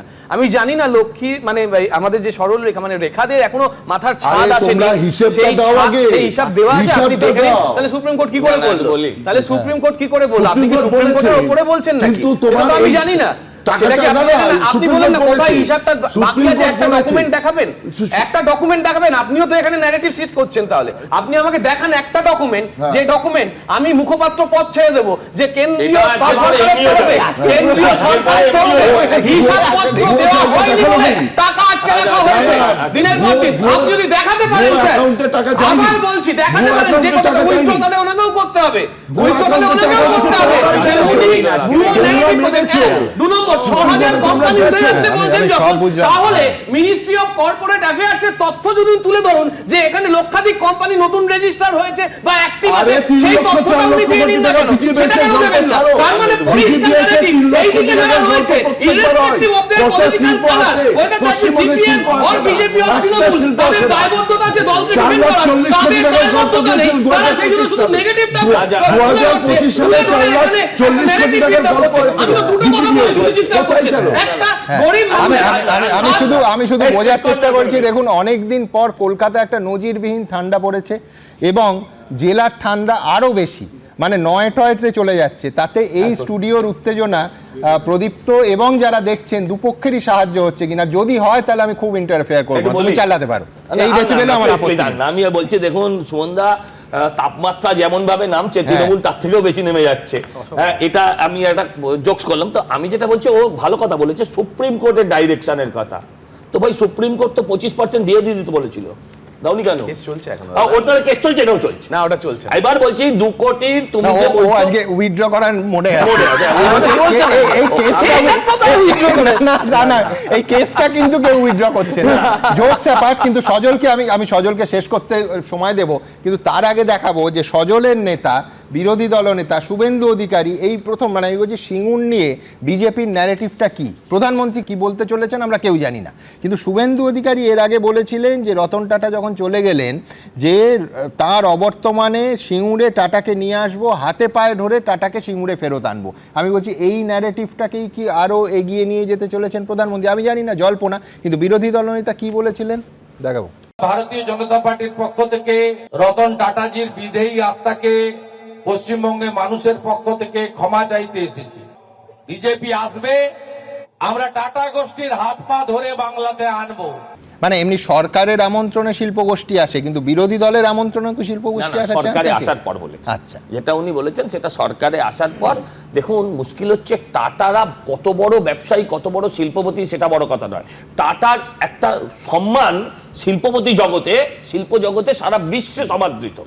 যেখানে টাটা আসা মানে সেখানে একটা উপনগরী হয়ে যাওয়া, যেখান থেকে টাটা কিছু করতে পারেনি এবং রতন টাটার মতন একজন মানুষকে যেখানে ফিরতে হয়েছে, সেখানে কোনো লোক 5 টাকাও লাগাতে আসবে না অন্য রাজ্য থেকে। এই জায়গাটা থেকে যদি আপনাকে বেরোতে হয় তাহলে আবার হয়তো আজ রতন টাটা নেই, টাটা কোম্পানিটাকে ফিরিয়ে আনতে হবে। সেটাই উনি সজল, আমার শুধু মনে পড়ছে যে এই টাটা উৎখাতের টাটা উৎখাতের মঞ্চ থেকে মমতা বন্দ্যোপাধ্যায়ের আন্দোলনে রাজনাথ সিং চলে এসেছিলেন যে সহমর্মিতা জানাতে। আমি বলছি একটু দেখা হলে বলবে নাকি? না, ভুল হয়েছে যদি এসে থাকেন, যদি নয়, আমার স্মৃতি এখনো এতদিন বলা হয় না। বলছি ভুল হয়েছে বা মমতাকে বুঝিয়ে তুলতে এসেছিলেন কিনা সেটা আমি জানি না, কারণ ওই মঞ্চে আমি কোনোদিন যাইনি। আমার যেটা বলার বক্তব্য হচ্ছে, হ্যাঁ তথাগত রায় ছিল, ভুল হয়েছে, এটা অস্বীকার করার কোনো জায়গা নেই। মমতা বলতে পারবেন যে আমি ভুল করেছি, বলবেন না উনি। আমার বক্তব্য হচ্ছে যদি আমরা ভুল করে থাকি আমরাই শোধরাবো। দেখুন, মোদি মানেই একটা প্রত্যাশা, মোদি মানেই একটা আশা, মোদি মানেই একটা ভরসা। মোদি আজ অব্দি যে আপনি বললেন না যে কোথায় কত কি রেখেছে, আপনি তাদের যদি এটা দেখেন, ইশতেহারটা দেখেন নির্বাচনী, আপনার ভালো লাগুক বা মন্দ লাগুক, মানুষের ম্যান্ডেটকে কিভাবে রাখতে হয়, ইশতেহারটাকে কিভাবে সম্মান জানাতে হয়, প্রত্যেকটা কাজের মধ্যে দিয়ে আপনার যেন নতুন করে কিছু মনে না পড়ে। আমার যেমন মনে পড়ছে মোদি, সজল বলছে মোদি মানেই প্রত্যাশা, আমার 15 লক্ষ মনে পড়ে গেল। না, ওটাও তো প্রত্যাশা। না, আমি আপনাকে বলি যে 15 লক্ষ এ ধরনের শব্দ আমরা তো অনেক সময় ব্যবহার করি, সেটা কথা না। যেমন মমতা ব্যানার্জি এখন বলছে যে আমি 60,000 টাকা দিয়েছি, 5 বছরে 60,000 টাকা দিয়ে মানুষকে কিনে নিয়েছি। 15 লক্ষ টাকা যেমন বলেছেন, কিন্তু আপনি কখনো ভেবেছেন, আমি একটু বলে নি, যে আমরা সিপিএমরা বলে যে ওদের যে ওই মনরেগা ওদের আমলে, কিন্তু একজন দেখাতে পারবেন যে বাম আমলে বা অন্য সরকারের আমলে, কংগ্রেস সরকারের আমলে 100 দিনের কাজ পেয়েছে? একটা গৃহ আবাস যোজনার একটা গৃহ দেখাতে পারবেন?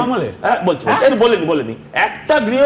বামেরা বলতো যখন ওরা সরকারে ছিল, কেন্দ্র সরকারের সমর্থনে ছিল, ওরা মনরেগাটাকে এনেছিল, কিন্তু মনরেগায় কাজ পেয়েছে এমন দেখাও। আমার বক্তব্য হচ্ছে বাসস্থান, আবার কাজ হচ্ছে শৌচাগার। আপনি যদি যোগ করেন,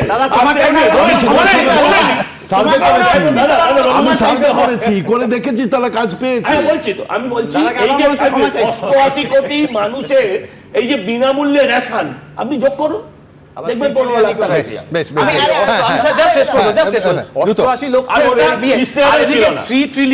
ইশতেহারে ছিল না দাদা, কোভিডের সময় মনে পড়ছে 20,000 কোটি টাকার প্যাকেজ, ডিজিটাল প্যাকেজ, তাই প্যাকেজের কথা বলো তো। আবার 2,000 কোটি টাকার প্যাকেজ চা নিয়ে কথা হচ্ছিল, চা শিল্পের জন্য, সেটাই বা কোথায় গেল? এটাও তো ইশতেহার ছিল। সেগুলো মমতা ব্যানার্জি কোভিডের সময় যখন সারা বিশ্বকে সবাই এখন টেম্পারেচার বাড়ানোর জন্য ব্যস্ত হয়ে। আমি বলছি যে এই যে সিঙ্গুরের একদম গ্রাউন্ড রিয়েলিটিটার একটা খালি কথা আমরা বলো, 2019-এ আমরা ওই এলাকায় ঘুরে ঘুরে, স্যার যেরকম বললেন সার্ভে করেছিলেন, আমরা সার্ভে করেছিলাম আমাদের সংগঠনের পক্ষ থেকে। ওই যে 4টে মৌজা যেটা নিয়ে প্রতিদিন খবরের কাগজে খবর উঠতো, বিরাট ঝামেলা ঝঞ্ঝাট ইত্যাদি, ওইখানের তৃণমূলের পঞ্চায়েত সমিতির সভাপতির বাড়ির ছেলে সে আজকে ব্যাঙ্গালোরে আছে, কারণ এলাকায় কাজ হয়নি। তাহলে রাজ্যটাকে যারা এই জায়গায় নিয়ে গেছে, যারা ওই হলদিয়া বন্দর থেকে শিল্প তাড়িয়েছে, আর গ্লোবাল সামিটে যত বড় বড় টাকার অঙ্কের কথা আসছে, স্যার বলছিলেন সেই টাকাগুলো বাস্তবের মাটিতে যেমন দেখতে পাচ্ছি না, যেমন 100% এফডিআই হয়ে গেল বিমাতে, যেমন কয়লা খনি বেসরকারি চলে গেল, সেগুলো কার প্রতিশ্রুতিতে বেসরকারি হাতে চলে গেল, বন্ধু বান্ধবদের হাতে চলে গেল জানি না, কিন্তু বাস্তব হচ্ছে মুকুল রাও কিন্তু বলেছিলেন সিঙ্গুরে শিল্প হবে, ওই সময় বলেছিলেন, এখন আবার উল্টো দিকে চলে গেছেন। মানে সেই শোনার বক্তব্য আমি দেখিয়ে দেবো, মুকুল রায় বলেছেন যে ওইখানে মমতা বন্দ্যোপাধ্যায়ের সঙ্গ দেয়া তার ভুল হয়েছিল। আমি যেমন দাঁড়িয়ে থেকে বলেছি, সিঙ্গুর আন্দোলনে মমতা ব্যানার্জিকে সাথ দিয়ে আমরা বাংলার যুব মানুষের সাথে অন্যায় করেছি।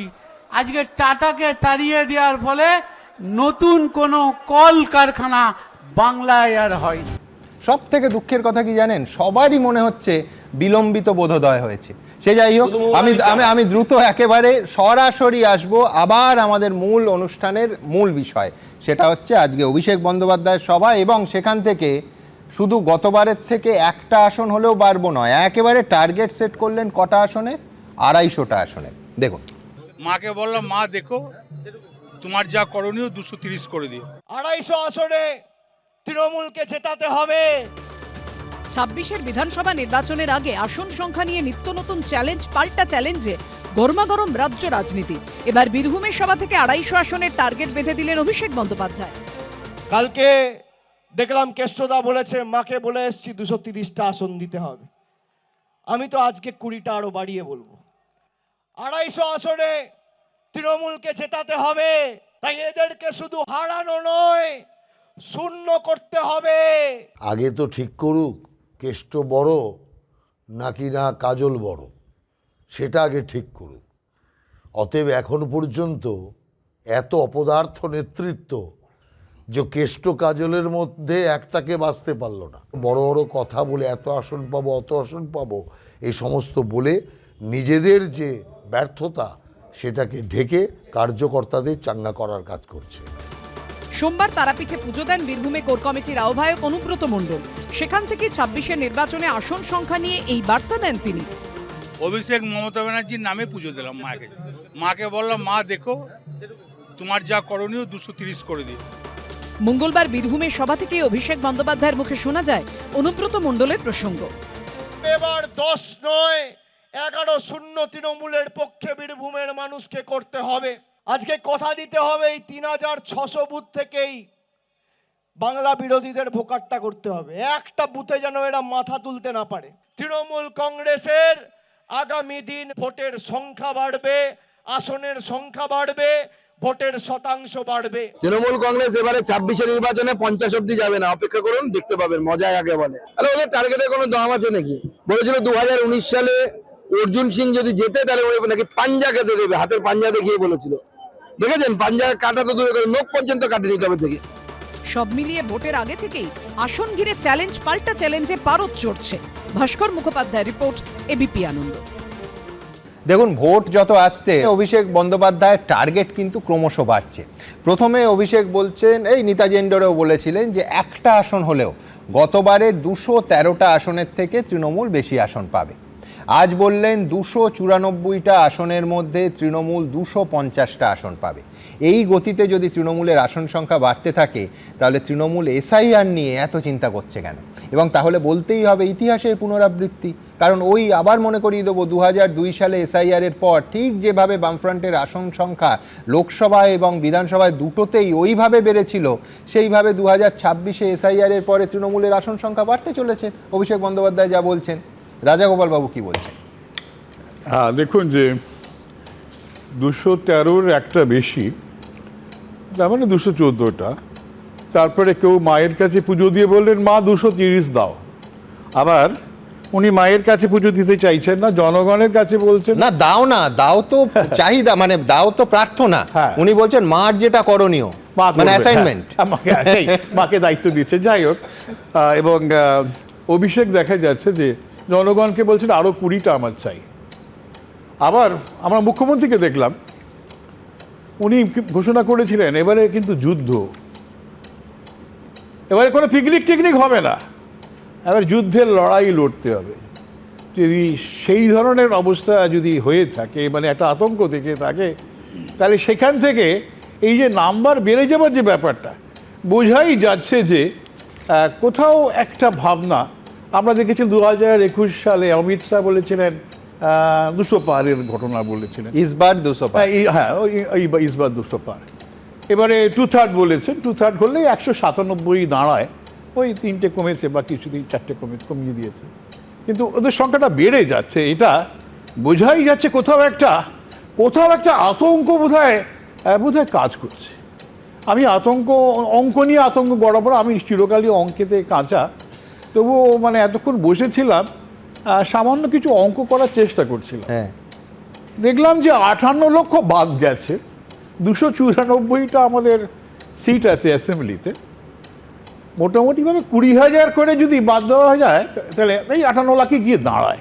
আবার অঙ্কটা আরেকটা করলাম, 30,000 করে যদি মানে 88 লক্ষ নাম যদি বাদ যায় প্রতি কেন্দ্রে, অ্যাভারেজ 30,000 করে বাদ যায়। আবার 1,17,000,000 যদি বাদ যায় তাহলে প্রায় 40,000 প্রতিটা কেন্দ্রে বাড়ছে। অঙ্ক দেখুন, ভোটের অঙ্ক হচ্ছে, ভোটের কেমিস্ট্রি ইম্পর্টেন্ট, সেটা আমরা কেউ করতে পারবো না। সেটা জনগণের মনের মধ্যে আছে, মানুষ কি ভাবছে সেটা ভোটের দিনই বোঝা যায়। তবু অঙ্ক করাই আমাদের কারবার, সেটাই আমরা করে চলি। যেটা আমি বলতে চাইছি, অঙ্কটা কিন্তু আতঙ্কের। অলরেডি প্রত্যেক আমার যদি চলে যায় 20,000 করে, আমরা জানি যে বিশ্বনাথ দা বললেন তৃণমূলেরও সিট আছে, বিজেপিরও সিট আছে, হ্যাঁ, কিন্তু এটাও আমরা জানি শাসক দলই কিন্তু এই মৃত ভোটার, অ্যাবসেন্টি ভোটার, হ্যাঁ, এএসডিডি যেটাকে বলা হচ্ছে, তাদের একটা বড় অংশ দিতে পারে। কেন অন্যরা দিলেই, অন্যরা দেয় না তা নয়, দিতে গেলে চাপে পড়বে। তার ফলে যেটা হবার সম্ভাবনা আছে যে শাসক দল কিন্তু বোধহয় এই যে এএসডিডি ক্ষেত্রে কিন্তু দিতে বিশেষ পারবেন। এই 58 লাখের ভোট কিন্তু তাদের পক্ষে হয়তো সেটা কিন্তু সম্ভব হবে না। এবং যেটা ঘটার তাহলে সম্ভাবনা, তাহলে কি যে মার্জিন, উল্টো পক্ষের মার্জিন বেড়ে যাওয়ার সম্ভাবনা আছে। আমি হিসেব দেখছিলাম, এই 20,000-এর কমে 20,000 মার্জিনে গত নির্বাচনে 111খানা মতন সিট মানে জিতেছে, 111খানা মতন, সব মিশিয়ে, বিজেপি তৃণমূল সব মিশিয়ে। তাহলে বোঝাই যাচ্ছে ভয়টা কোথায়, কী ধরনের আতঙ্ক কাজ করছে। মানে সুতরাং যেটা আমরা বামেদের সময় দেখেছিলাম, কলতান আছে, আমার কথা শুনে খুবই অনুপ্রাণিত হবে, অবশ্য ওদের খুব একটা চান্স নেই, অনুপ্রাণিত হবারই জায়গা। উনি কিন্তু, অনিল বিশ্বাস কিন্তু পরিষ্কার বলেছিলেন ভয় পাওয়ার কিছু নেই, তাই না? তখন স্যার শব্দটা আসেনি। এখন আমরা মমতার মুখে শুনতে চাই, অভিষেকের মুখে চাই স্যার আসুক, হেড স্যার আসুক, ম্যাডাম আসুক, আমরা জিতবো। কিন্তু সেটা বলছেন না। স্যার বুঝি কোনো আমাদের বিপদে ফেলার চেষ্টা করছে। এরা আমাদের কোনো ডকুমেন্ট গ্রহণ করছে না, ওবিসি বাদ দিয়ে দিয়েছে, এসসি বাদ দিয়েছে, এসটি বাদ দিয়েছে, মানে যাবতীয় অভিযোগ। নির্বাচনী সভা, মানুষ সেখানে জানতে চায় তুমি কি করেছো, তুমি কি করবে। কিন্তু সেখানে যদি অর্ধেকটাই খেলায়, আমরা কি জানি, যখন রেফারি আমাদের দলে কেউ বলতে চায় কীভাবে স্ট্র্যাটেজি খেলায় খেলবো বলি, সে যখন খেলার আগে আমরা যখন দেখি রেফারির বিরুদ্ধে অর্ধেক কথা বলা হচ্ছে, বোঝা যাচ্ছে যে তুমি খেলা হবে যতই বলো না, বলো, স্লোগান দাও না কেন, খেলতে তুমি রাজি নাও কেন, তুমি বুঝছো কোথাও বুঝে একটা এমন জিনিস ঘটে গেছে, হয়তো আমার ভবিষ্যৎ। এই অঙ্ক, আমি জানি অঙ্কতে খুব একটা আমি বিশ্বাস করি না, তবুও কোথাও মনে হয় প্রতি কেন্দ্রে যদি 20,000 যদি কমে যায়, অলরেডি আরও কত কমবে, তাহলে বিপদ বোধহয় এই অঙ্কের মধ্যেই লুকিয়ে আছে।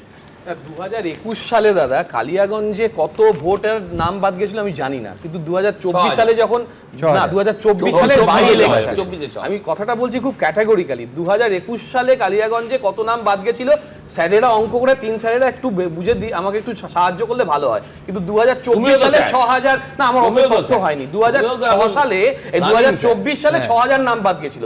সেই হিসাব করলে 17 লক্ষ নাম 294 কেন্দ্রে এমনি বাদ হয়ে যাচ্ছে। কিন্তু 6,000 নাম বাদ পড়ার পরেও তৃণমূলের ভোট পার্সেন্টেজ বেড়েছিল। ফলে যারা এখন বলছে আতঙ্কের কথা, না, সেই আতঙ্কটা সত্যি আছে। আতঙ্ক কেন আছে জানেন? যান এই স্যারেদের নিয়ে, যে স্যারেরা এখানে বলছেন, সেই স্যারেদের ওই শুনানির ওখানে একটু দাঁড় করান, দাঁড় করিয়ে যে বৃদ্ধ মা বাবা আসছেন, যাদের বলছেন তুমি স্বামী না আসামি, যে অ্যাম্বুলেন্স করে আসছে, তাকে বলা হচ্ছে যে তোমার ভাই আসতে হবে, ভোট দাও কেন, ভোট দিতে চলে যাও, আর একটা শুনানিতে আসতে পারো না। তখন সেই হয়রানিগুলোর কনটেক্সটে আমরা যখন মানুষের পাশে থাকার বার্তা দিই, সেইটাকে যারা চক্রান্ত বলে বা সেইটাকে যারা বলে আমরা ভয় পেয়ে যাচ্ছি, ব্যাপারটা সেটা নয়। আমরা মানুষের পাশে, কিন্তু আমি বলছি ও দুটো শব্দ ব্যবহার করলো, কালীগঞ্জ আর আতঙ্ক। এবার মুশকিল হচ্ছে, ও যে আতঙ্কের কথা বলছে, সাধারণ মানুষের হেনস্থা, নিঃসন্দেহে ওর সঙ্গে আমি 100% একমত। কিন্তু কালীগঞ্জ আর আতঙ্ক বললে আমার তো ওই 9 বছরের মেয়েটার মুখটাও মনে পড়ে। পাশাপাশি যেভাবে শুধুমাত্র তামান্না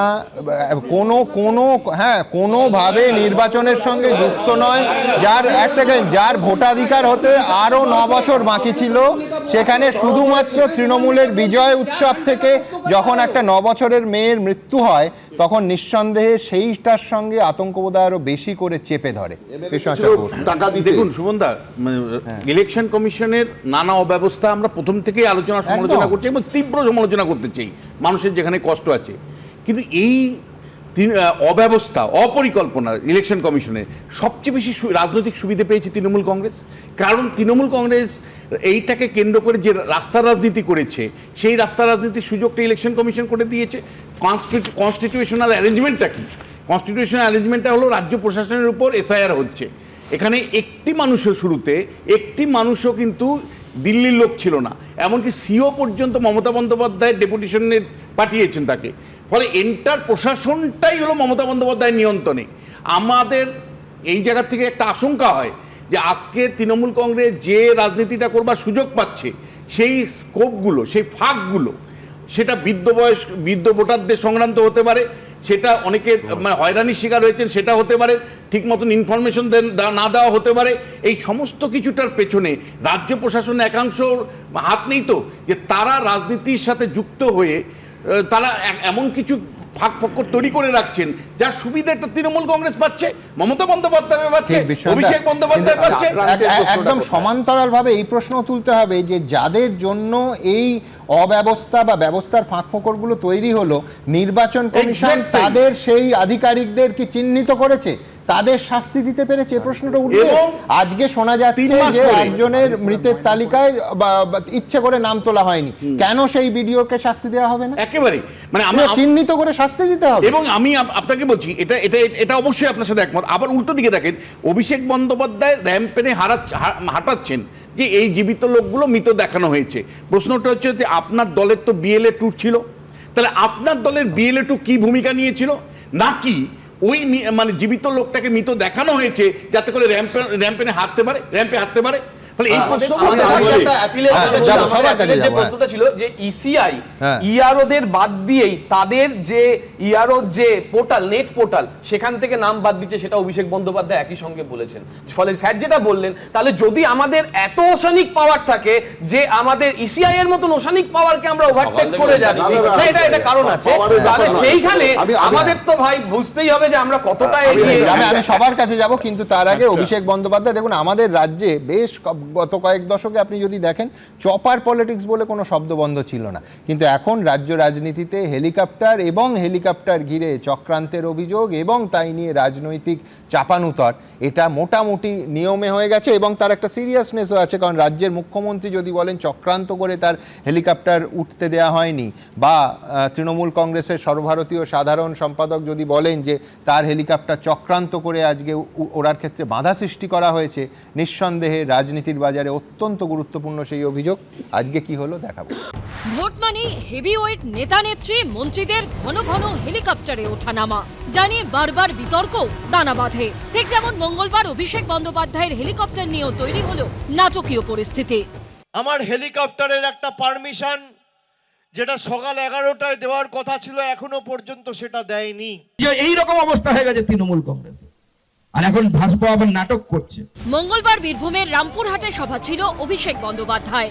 তার দাবি, সেখানে পৌঁছতে বেহালা ফ্লাইং ক্লাব থেকে সকাল 11টায় হেলিকপ্টারে ওঠার কথা ছিল, কিন্তু তৃণমূল সূত্রে দাবি ডিজিসি এর তরফে অনুমতি দেওয়া হয়নি। দীর্ঘক্ষণ অনুমতি না মেলার পর তৃণমূলের তরফে ঝাড়খণ্ডের মুখ্যমন্ত্রী হেমন্ত সোরেনের সঙ্গে যোগাযোগ করা হয়।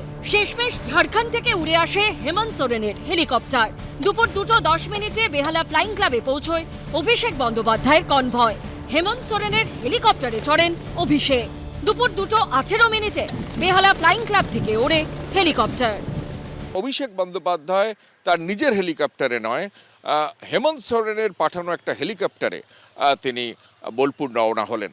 আমার যে হেলিকপ্টারে করে আসার কথা, এখনো নির্বাচন শুরুই হয়নি, নির্বাচনের দিনকাল ঘোষণা হয়নি, তার আগে থেকেই বাংলা বিরোধী এবং জমিদারদের চক্রান্ত। আমি বুদ্ধি খাটিয়ে আমাদের পাশের রাজ্য ঝাড়খণ্ডের মুখ্যমন্ত্রী হেমন্ত সোরেনের সাথে কথা বলে তাদের যে হেলিকপ্টারটা ছিল সেটা আনালাম। সেই হেলিকপ্টারে করে 2 ঘন্টা দেরি হয়েছে, কিন্তু বিজেপির যা জেদ, বাংলা বিরোধী জমিদারদের যা জেদ, তার 10 গুণ জেদ আমার। আমরা কোনো ধমকানি চমকানি ষড়যন্ত্র চক্রান্তে কাছে মাথা নত বা নতি স্বীকার করি না। অভিষেক বন্দ্যোপাধ্যায়ের অভিযোগ, বিজেপি উদ্দেশ্যপ্রণোদিতভাবে ডিজিসি এর মাধ্যমে তার উড়ান আটকাতে চেয়েছিল এবং সেই কারণেই তার এই বীরভূমের মাঠেতে আসার কথা ছিল একটাই, কিন্তু তিনি এসে পৌঁছন 3:45-র সময়। তিনি ঝাড়খণ্ডের মুখ্যমন্ত্রীর সঙ্গে কথা বলে সেখান থেকে চপার নিয়ে সেই চপারে করে এসে পৌঁছন এই বীরভূমে। কে ওনার হেলিকপ্টার ছিল, সেই হেলিকপ্টার উঠতে দেরি হয়েছে, বলছে ডিজিসিএ নাকি পারমিশন দেয়নি। দিল্লিতে খবর নিলাম, দিল্লি বলছে আরে বাবা নতুন হেলিকপ্টারে পারমিশন নিতে গেলে অনেক আগে পারমিশন নিতে হয় এবং তার সমস্ত সুরক্ষা পরীক্ষা হয়। কারণ কালকে যদি অভিষেক বন্দ্যোপাধ্যায় উঠে ওই হেলিকপ্টার যদি ভেঙে পড়ে তখন তো বলবে মোদি দায়ী।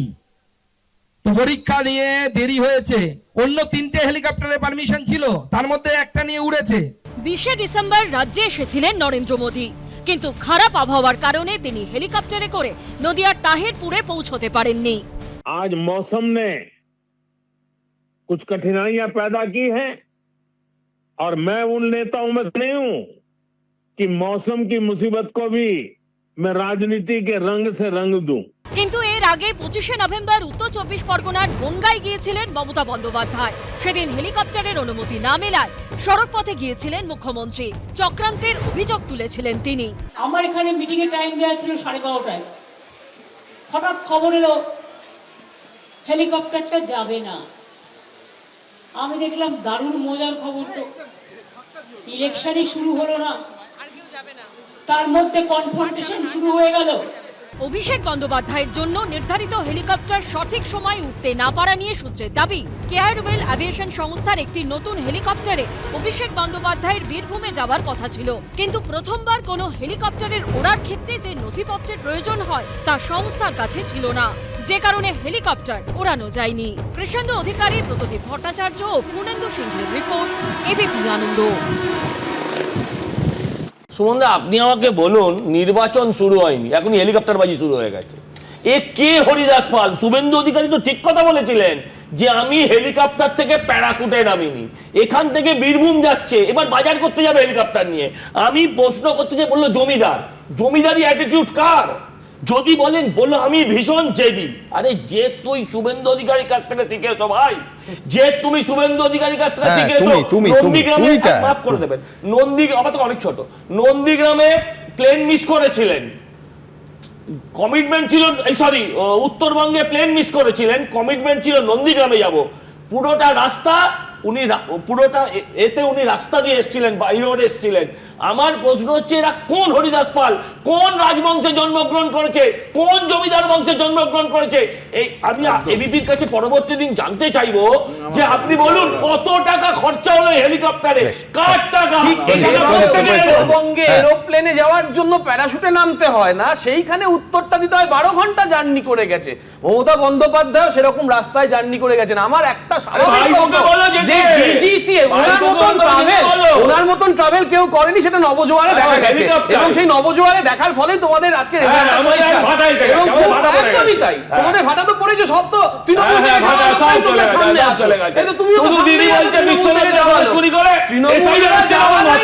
পরিষ্কার যে তুমি তো সেই তৃণমূলের লোকই, সব বিজেপির ওই সামনে আছো, বিজেপির তো ভাটা ওখানেই। আমি কমপ্লিটলি একটু আলাদা অ্যাঙ্গেল থেকে বলতে চাইছি।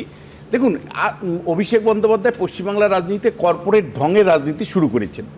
কর্পোরেট ঢঙের রাজনীতিতে কিন্তু এন্ড ইজ ইম্পর্টেন্ট, মানে একেবারে শেষ পর্যন্ত আমি পৌঁছালো, রেজাল্ট ইম্পর্টেন্ট।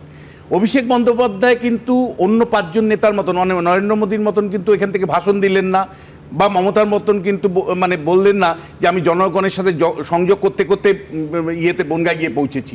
উনি পরিষ্কার বললেন, ওরা আমাকে বাধা দিয়েছে, আমি হেমন্ত সোরেনকে ফোন করলাম, হেলিকপ্টার আসলো, আমি গিয়ে পৌঁছালাম। আমি বলছি এই যে কর্পোরেট ঢঙে পৌঁছেই যাওয়া এবং আমি ওই হেলিকপ্টারেই পৌঁছালাম, এইটা কিন্তু আজকের দিনের যারা যুব সমাজ, মানে অল্প বয়সী ছেলে মেয়ে, তাদের মধ্যে কিন্তু একটা চার্ম তৈরি করে। আমি সুমনদা, আমি বলছি যে আমি বিজেপির ইয়ের সাথে একমত না, একসাথে সাথে আমি পরিষ্কার করে বলতে চাই যে অভিষেক বন্দ্যোপাধ্যায় একটা কর্পোরেট নেতা। সে তো আর মমতা বন্দ্যোপাধ্যায়ের মতো বিরোধী রাজনীতি করেননি। সে তো মানে পরিষ্কার অন্যের গাড়ি চড়ে কোনোদিন যাতায়াত করেননি। মমতা বন্দ্যোপাধ্যায়কে দেখেছি অন্য গাড়ি করে যাতায়াত করতেন। ফলে অভিষেক বন্দ্যোপাধ্যায় যে কর্পোরেট ঢঙের নেতৃত্ব দেন, সেখানে অন্য জায়গা থেকে হেলিকপ্টার নিয়ে এসে তারপরে আমি গেছি, এটা বলার মধ্য দিয়ে কিন্তু তার যে কনস্টিটিউয়েন্সি, তার যে ভোটার, তাকে বার্তা দিয়েছে। একটা কথা, এই কর্পোরেট রাজনীতি যেটা সজল বলছে সেটা কিন্তু সাংঘাতিক ইম্পর্টেন্ট। আলটিমেটলি ভোটাররা কিন্তু মাটির মানুষ। তারা দেখেন যখন মুখ্যমন্ত্রী স্কুটারে করে একসময় গেছিলেন বা গাড়িতে করে যেতে যেতে চা করছেন, এই যে জিনিসগুলো তাদের মনকে যত আন্দোলিত করে, একটা কর্পোরেট নেতা সেটা রাইটে বসে হাঁটছে, হেলিকপ্টার দেখছে, এইটা কিন্তু অত করে না। মাঠ রাজনীতির গুরুত্ব যারা বোঝে না, তারাই এরকম হেলিকপ্টার চড়ে মঞ্চে নামে এবং গোটা বিষয়টাই গিয়ে দাঁড়ায় ভোটারদের সংগঠিত করা, এবং সেক্ষেত্রে মাঠ রাজনীতির গুরুত্ব আছে, সেই গুরুত্বটা উনি বুঝতে পারছেন না।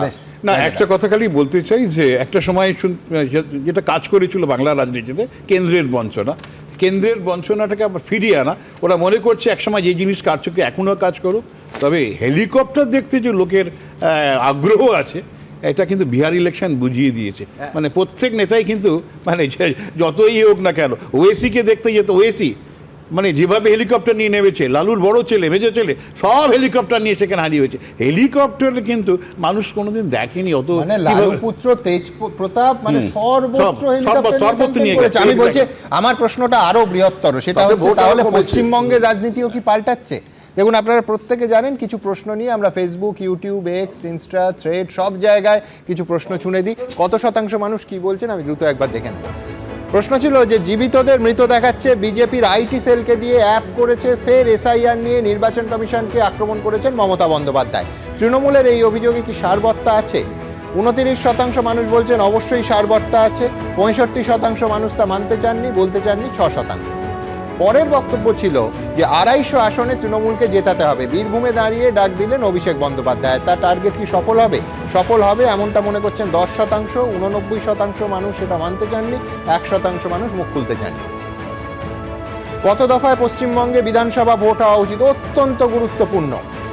55% মানুষ মনে করছে পশ্চিমবঙ্গে 2 থেকে 3 দফায় ভোট হওয়া উচিত। 11% মানুষ মনে করছেন যে 3 থেকে 4 দফায় ভোট হওয়া উচিত। 7 থেকে 8 দফায় ভোট হওয়া উচিত, আগে যেরকম হয়েছে এমনটা মনে করছেন 31% মানুষ, বলতে চাননি 3%। আর এবার আপনাদের দেখাবো যে বিভিন্ন এই যা বিষয় নিয়ে আমরা আলোচনা করছি তা নিয়ে অসংখ্য মন্তব্যের মধ্যে দ্রুত কয়েকটা মন্তব্য। অতীশ চন্দ্র ভাওয়াল তিনি লিখছেন, এসআইআর এ রাজ্যের অনেক রাজনৈতিক সমীকরণ পাল্টে দিতে পারে।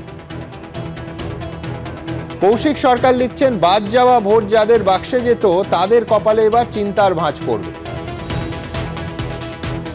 কুন্তল ভৌমিক লিখছেন, শুধু এসআইআর এর ভরসায় থাকলে বিজেপি ভুল করবে। পরের মন্তব্য সুবীরেশ চট্টোপাধ্যায়ের কাছ থেকে, তিনি লিখছেন যে এবার বোঝা যাচ্ছে যারা এসআইআর এর বিরোধিতা করছিল তাদের ভয়ের কারণ কি। অচিন্ত সাহা লিখছেন, কত বাংলাদেশি রোহিঙ্গা বাদ গেল সেই তথ্য কিন্তু জানা গেল না। আমি এইখান থেকে একেবারে সরাসরি জানি, আমরা আলোচনা করলাম যে মালদা এবং তার পরের দিন সিঙ্গুরে আসছেন 18 বছর পর, মানে টাটারা সিঙ্গুর ছাড়ার 18 বছর পর 18 তারিখ প্রধানমন্ত্রীর সভা সিঙ্গুরের মাটিতে দাঁড়িয়ে। পরের প্রতিবেদন।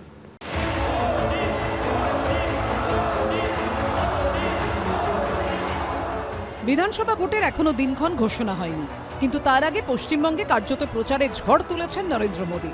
17 জানুয়ারি মালদার ইংরেজ বাজারে তাঁর সভা। সূত্রের খবর, পরের দিন সিঙ্গুরে সভা করবেন প্রধানমন্ত্রী। 2011 সাল রাজ্য রাজনীতির পট পরিবর্তনে বড় ভূমিকা নিয়েছিল সিঙ্গুর। টাটা বাংলা ছেড়েছিল, সিপিএমকে ক্ষমতা থেকে সরতে হয়েছিল। মমতা বন্দ্যোপাধ্যায় রাইটার্স বিল্ডিং এর ক্ষমতায় বসেছিলেন। সেই সময় মমতা বন্দ্যোপাধ্যায়ের সঙ্গী ছিলেন শুভেন্দু অধিকারী, মুকুল রায়রা, যারা পরে বিজেপিতে যাওয়ার পর সিঙ্গুর থেকে টাটাদের সরানো নিয়ে ভুল স্বীকার করেছিলেন। এবার সেই সিঙ্গুরেই সভা করতে চলেছেন খোদ নরেন্দ্র মোদী। মোদীজির সভা হবে সিঙ্গুরে, ঐতিহাসিক জনসভা হবে। কারণ মনে আছে এই সিঙ্গুরের জমি ছেড়ে টাটা চলে গেছিল, রতন টাটা চলে গেছিল, স্বর্গীয় রতন টাটা, এবং বলে গেছিলেন যে আমি ব্যাড এম ছেড়ে গুড এম এর কাছে যাচ্ছি। রতন টাটা তো ভুল হতে পারে না, দেখো মমতা বন্দ্যোপাধ্যায় ভুল হতে পারে। প্রধানমন্ত্রী আগে হিসাব দিন, তার 14 বছরে ক লাখ কারখানা গোটা দেশে বন্ধ হয়েছে, কতজন শ্রমিক কর্মচ্যুত হয়েছেন, কিভাবে বেকারত্বের হার বেড়েছে, প্রধানমন্ত্রী আগে সেই হিসাব দিন। 2025-এ 5বার পশ্চিমবঙ্গে এসেছেন খোদ নরেন্দ্র মোদী। বছর শেষে রাজ্যে ঘুরে গেছেন অমিত শাহ। 2.5 সপ্তাহের মাথায় ফের পশ্চিমবঙ্গে আসছেন প্রধানমন্ত্রী। সঙ্গে আনছেন একগুচ্ছ প্রকল্পের উপহার। কেন্দ্রীয় সরকারের অমৃত ভারত রেল স্টেশনের প্রকল্পের আওতায় ঢেলে সাজানো হয়েছে মালদা টাউন, বড়াভূম, হলদিয়া, তমলুক, কামাখ্যাগুড়ি, সিউড়ি, পানাগড় সহ রাজ্যের একাধিক স্টেশন। 17ই জানুয়ারি মালদা থেকে নতুন করে সাজানো স্টেশনের উদ্বোধন করবেন নরেন্দ্র মোদী। যতবার ওনাকে আর অমিত শাহকে বাংলার মানুষ দেখবেন, ততবার ওনাদের মনে পড়বে এই লোকগুলো আমাদের বকেয়া দেয়নি, টাকা দেয়নি, বাংলাকে অপমান করেছে, বাঙালিকে অপমান করেছে, এসআইআর এর নাম করে লাইনে দাঁড় করিয়ে রেখেছে, বাংলা ভাষা বললে বাংলাদেশে পাঠিয়েছে, অন্য রাজ্যে পিটিয়ে মেরেছে।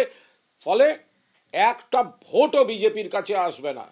আর এরপর যখন নির্বাচন চলে আসবে তখন তো প্রায় ডেলি প্যাসেঞ্জারই প্রধানমন্ত্রী, স্বরাষ্ট্রমন্ত্রী ও বাকিরা করবেন।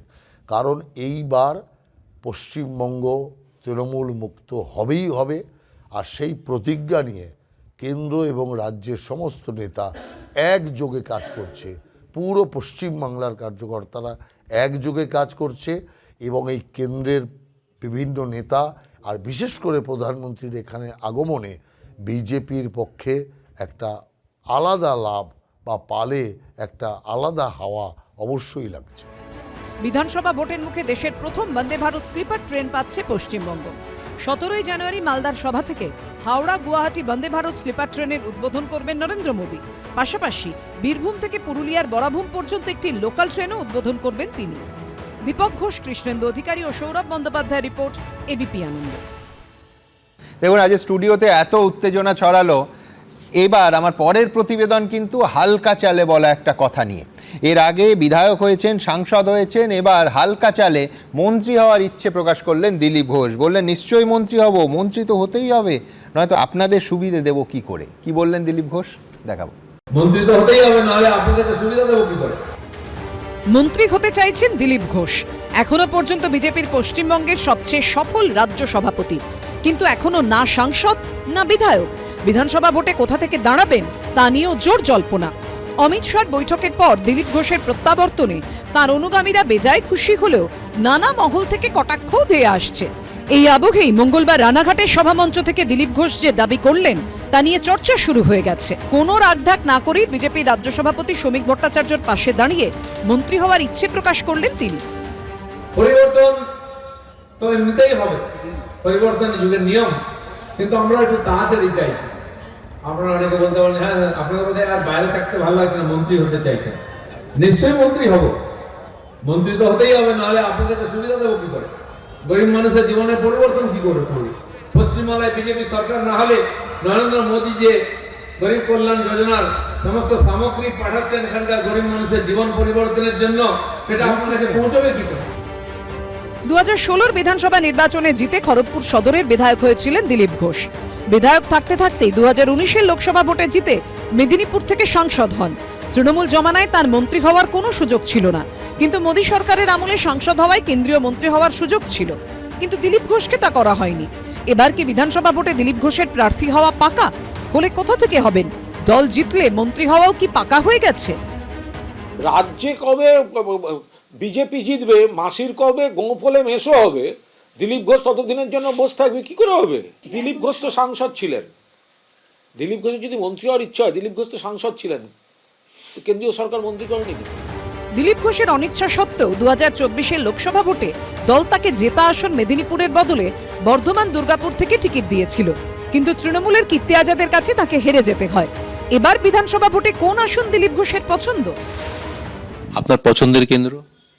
আমি আগে যেখানে লড়েছি খড়গপুরে দুবার মানুষ ওখানে জিতিয়েছে, দেখিয়ে দিয়েছে, তো সেই জন্য সাহেব ওখানকার মানুষের সঙ্গে একটা আর্থিক যোগ আছে, তো পার্টি জিতে বলে আমি ওখানেই লড়বো। কিন্তু বিজেপির সবাই কি রাজি? উনি যেটা চ্যালেঞ্জ করেছেন যে কেন্দ্রীয় নির্বাচন কমিটি ওনাকে দুর্গাপুরে পাঠিয়েছিল, সেটা ইনজাস্টিস হয়েছিল ওনার জন্য। যেহেতু উনি রানিং এমপি ছিলেন এখানকার, তো সেই যদি আপনি ধরেন, তাহলে আমি তো এখানকার রানিং কাউন্সিলর, রানিং এমএলএ, এখান থেকে আমাকে যদি সরিয়ে উনি যেটা বলতে চাইছেন, মানে আমাকে সরাতে বলছেন, পরিষ্কারভাবেই স্ট্রেট ফরওয়ার্ড বলছেন যে আমাকে এখান থেকে সরিয়ে দেওয়া হোক। তো ওনার ক্ষেত্রে যদি ইনজাস্টিস হয়ে থাকে, এখানকার রানিং এমএলএ, সে আমি হই আর যেই হই, তাকে এখান থেকে সরিয়ে দেওয়া, সেটা তো একই ইনজাস্টিস, লজিক্যালি সেটা ইনজাস্টিস, এবং সেটা উনি কেন বলছেন সেটা আমি জানি না। আপাতত আগে ভোটে দাঁড়িয়ে জিততে হবে দিলীপ ঘোষকে, পরের কথা তারপর, বলছে দিলীপ বিরোধী শিবির।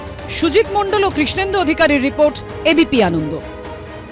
ভবানী প্রসাদ মজুমদারের ছড়ায় আছে, শিব বললেন বায়না সবার, শুনলাম সাত কাহন, কিন্তু কোথায় গেল তোমাদের জীবন্ত সব বাহন? স্বর্গলোক বাদ দিন, এই মর্তলোকেও মাঝে মাঝেই ওই বাহনরা একেবারে তর্ক বিতর্কের কেন্দ্রে চলে আসে। এই যেমন বড় বড় নেতাদের প্রিয় বাহন মানে হেলিকপ্টার। গত মাসেই খারাপ আবহাওয়ার জন্য নদিয়ার তাহেরপুরে নামতে পারেনি প্রধানমন্ত্রীর হেলিকপ্টার। আবার আজ অভিষেক বন্দ্যোপাধ্যায়ের হেলিকপ্টার নিয়েও রাজনীতির তরজা একেবারে চরমে উঠেছে, যেরকম দেখলেন আপনারা। তবে আমরা অবশ্য আকাশে নয়, মাটিতে পা রেখে এইসব হইচই চুপচাপ দেখে যাই। সেই জন্য আবার উড়ো কেস দেবেন না প্লিজ। দেখুন, কেস দেবেন না প্লিজ।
Yes.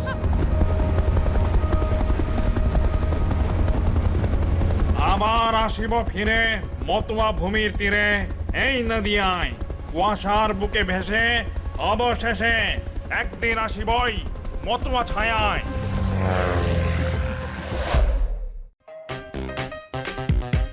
কেস দেবেন না প্লিজ।